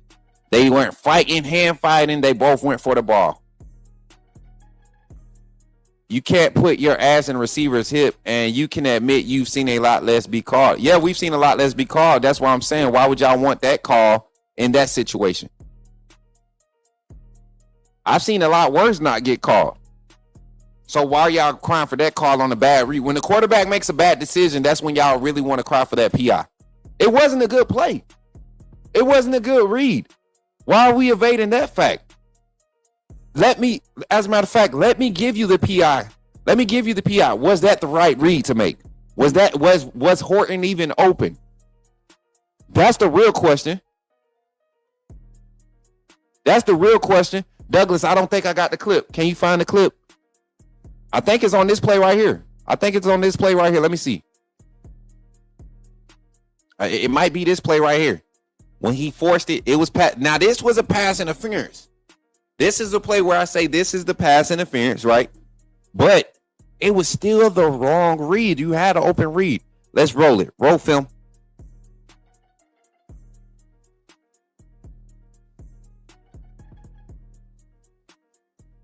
My question one, right? You got Horton on the crosser. You got solid pass pro here. Maybe 51 is giving you a few issues.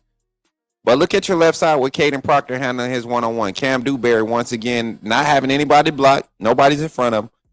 Where's the patience to trust your protection? Maybe you get some pressure in front of you up front. But Horton has all this open space to work in the back of the end zone if you step up and elude the pocket to the left. Once again, those steps. You in shotgun, 5 yards off the ball. Your drop back. 1, 2, 3, 4. 1, 2, 3 quick step. Or that wasn't even a good drop back step. I don't know where he reading. I feel like that was a quick read call,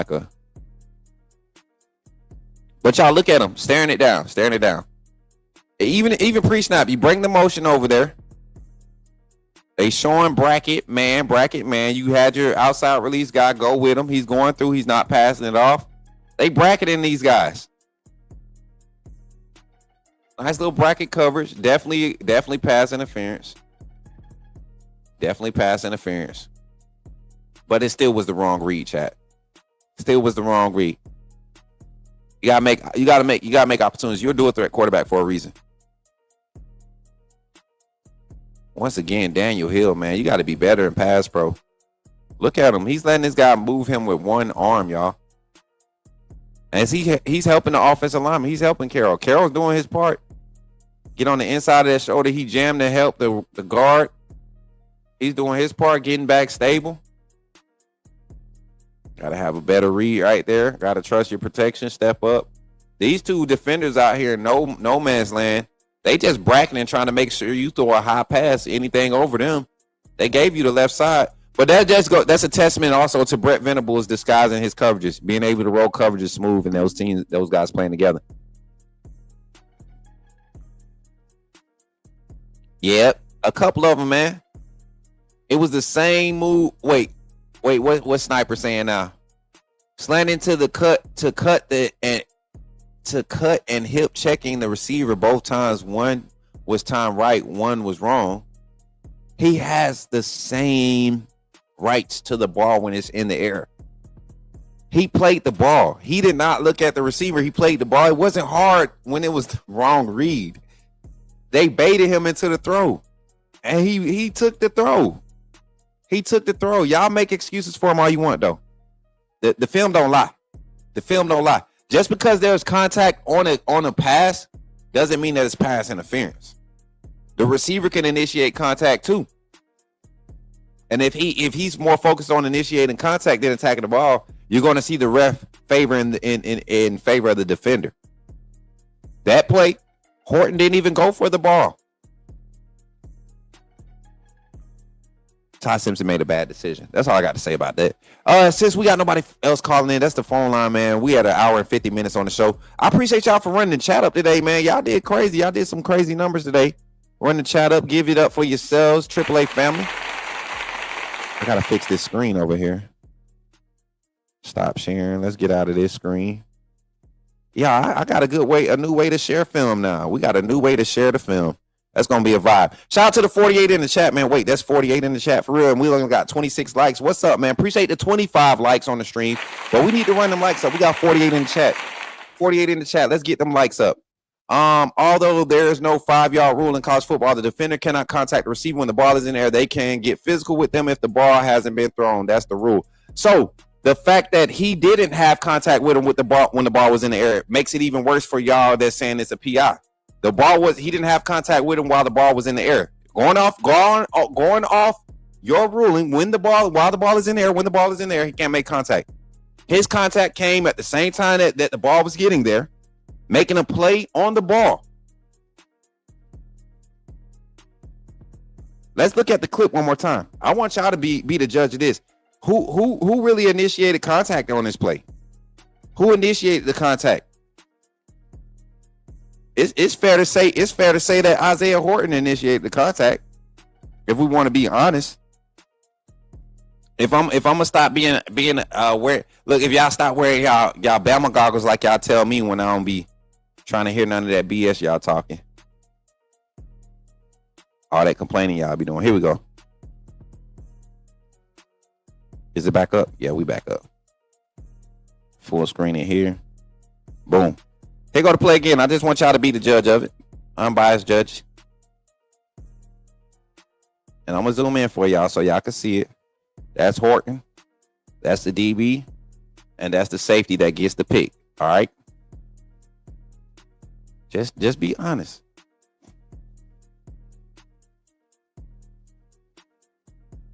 Where are they helmets at? Where are they helmets at? The DB's hands are up to catch the ball before Horton's. Like, and then look at the ball. Y'all can't see it. Y'all can't see Skycam view, but this ball is like 3 yards. It's past the DB. You can see once he try to make a play on the ball, it goes past him, behind him. Oh my God. I can't believe y'all want to pass interference call for that. I can't believe y'all want to pass interference call for that. Why y'all just can't accept that Ty Simpson made a bad decision? Like, it was so late.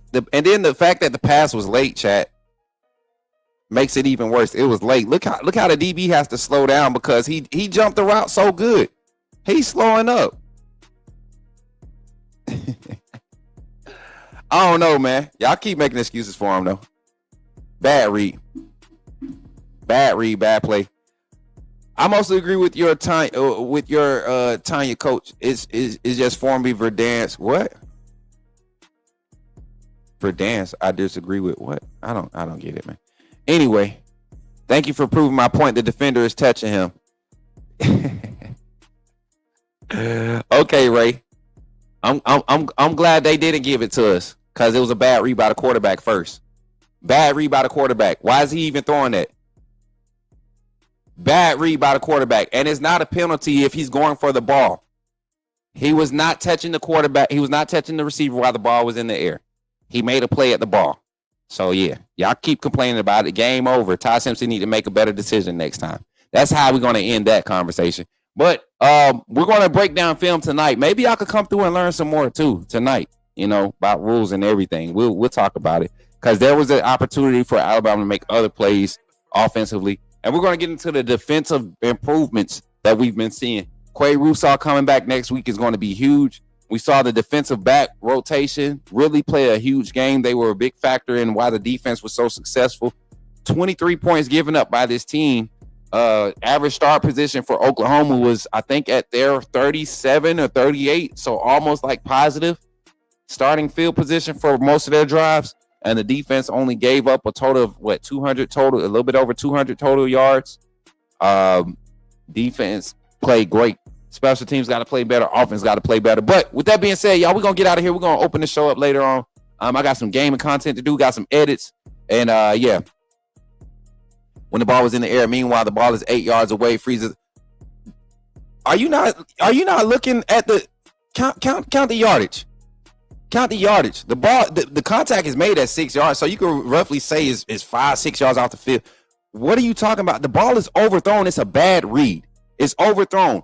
If nobody was there and it was thrown in the same fashion, it's uncatchable.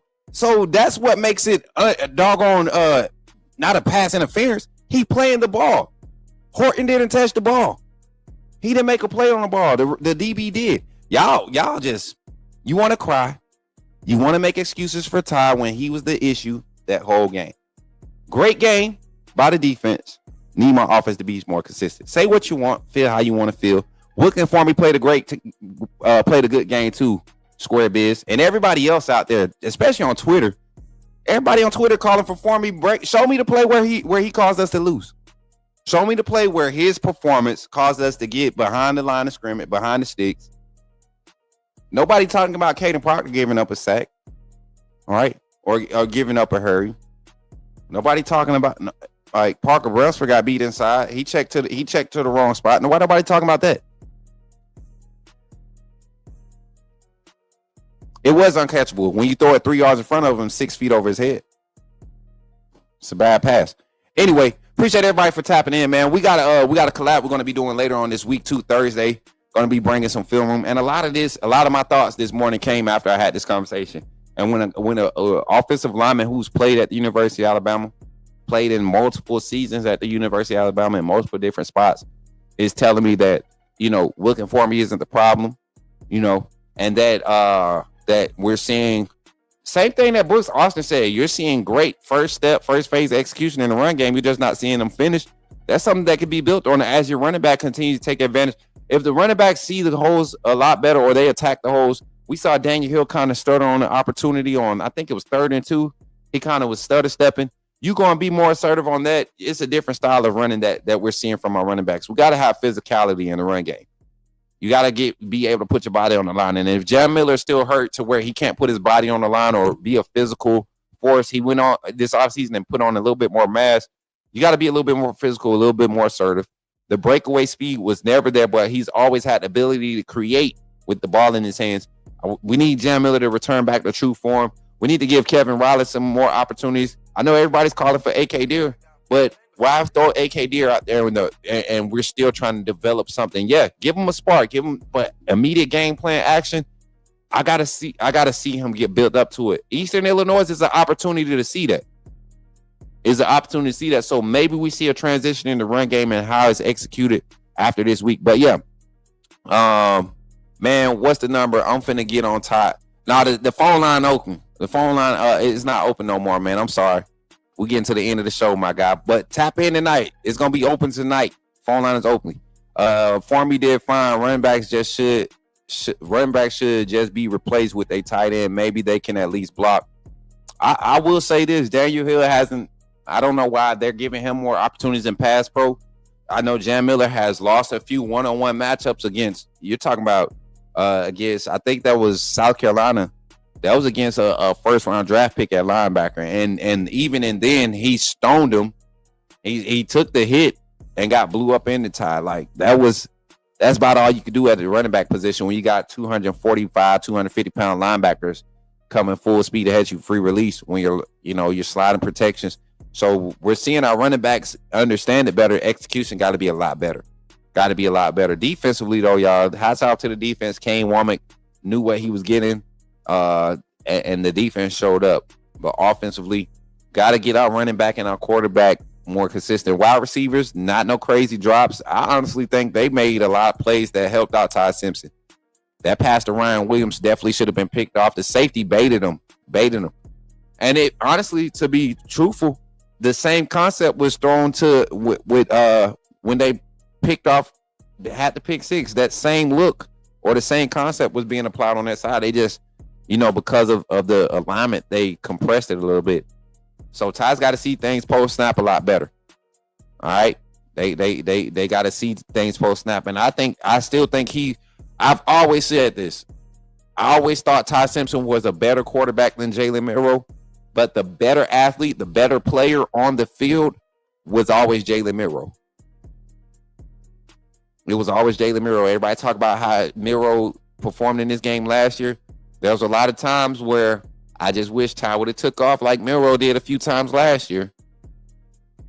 With his passing ability and his ability to move and throw on the run, I don't know why Ty's getting so heavy-footed in the pocket.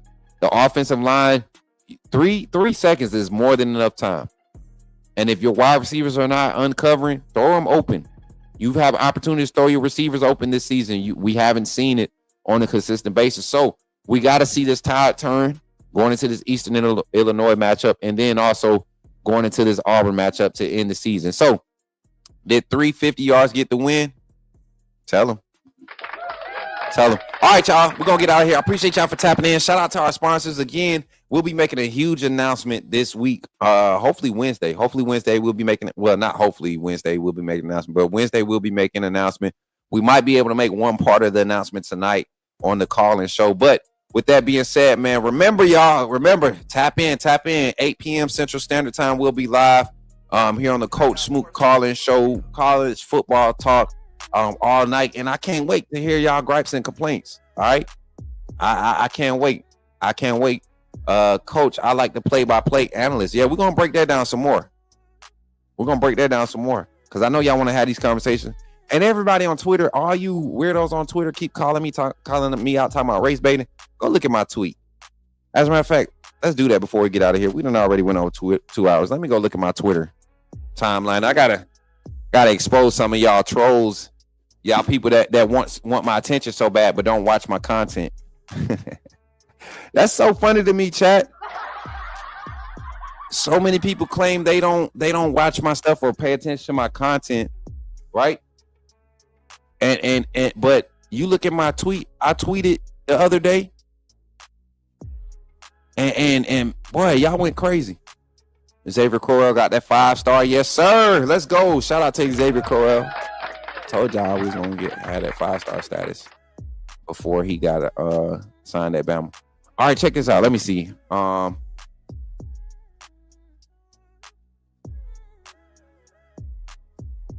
Yeah, like stuff like this, chat. This guy said these takes are why I never followed you, but you quoted my post and reposted it and took time to type it. Clearly, you following something about me. Oh, and I gotta acknowledge one more thing. The Ty Simpson Blake equals Blake Barnett post. All right, let me show y'all the reason that was posted, okay? I'm gonna show y'all why that was posted. Y'all, they was coming for my neck. I'm just realizing they was coming for my neck. They said they told me if Ty Simpson was black, I'd be defending him. They told me if Ryan Williams was white, I'd be on his head. Yo. All right, so let's pay attention. Everybody pull your chair up and let's pay attention to the meaning and what was said here. Share screen. Stop screen share. Let's share this screen here. All right, y'all. Ty Simpson. All right. So I jumped in on this conversation and it was a bunch of BS by this Tyler Carr dude being said on a certain post. I can't remember. Oh yeah, he said this: Marcel Reed equals Jalen Miro. And I'm like, what? Like and this wasn't even after our game. This was before our game. And I'm like, man, this dude just saying stupid shit, and all you gotta do is go to his time. He go to his timeline and see all the stupid stuff Tyler Carr was saying that day. So I said, let me say something stupid too. Ty Simpson equals Blake Barnett. Let me say something stupid too, since we saying stupid stuff. You keep coming from Milroe as if you know he's still in college. Leave Milroe alone. You already know how I feel about my boy Milroe. Leave my dude alone. He did what he did. He gone. We got the quarterback now. We lost the superstar athlete. Now we got a quarterback. So I said that, and yeah, it set everybody off. And the fact that I put the Kermit gif should let you know that's a troll move. Like, we're trolling here. I have way more respect for Ty Simpson than I will ever have for Blake Barnett and what he did at Bama. Yeah, look at him. They got mad. They said this is he said gotta be trolling. See, Road no. And see, this is what I'm saying. Like, for DeJambo, goofies like y'all get what makes y'all feel so prompted to get on people's tweets or anything, any comment, and be like, this is why I don't follow you. I didn't know you was following me beforehand. So, like, if you were following me now beforehand, so anyway, man, I appreciate y'all for tapping in. Continue to bring me the entertainment, man. Y'all continue to support on our platforms at Coach Smook. Shout out to our partners, everybody, the AAA family, all of our members. Continue to run the likes up, continue to run the subscriptions up. How many likes did we end up having on the stream today, Chad? I got to see because y'all was holding on the early one. Y'all was holding out on me. I don't like that. Y'all holding out on your boy. We got 39 likes on the stream. Appreciate y'all for tapping in again. Thank y'all for helping us hit another like goal and helping us accomplish what we came here to accomplish. I'm your boy, Coach Smook, here on the Coach Smook Network. And remember, when you see me in the streets, holler at me and say, put me in the game, Coach Smook. I'll catch y'all on the next one. Be blessed. Put me in the game, Coach Smook. Put me in the game, Coach Smook. Like, share, subscribe. You know we keep it live. Put me in the game, Coach Smook. Put me in the game, Coach Smook.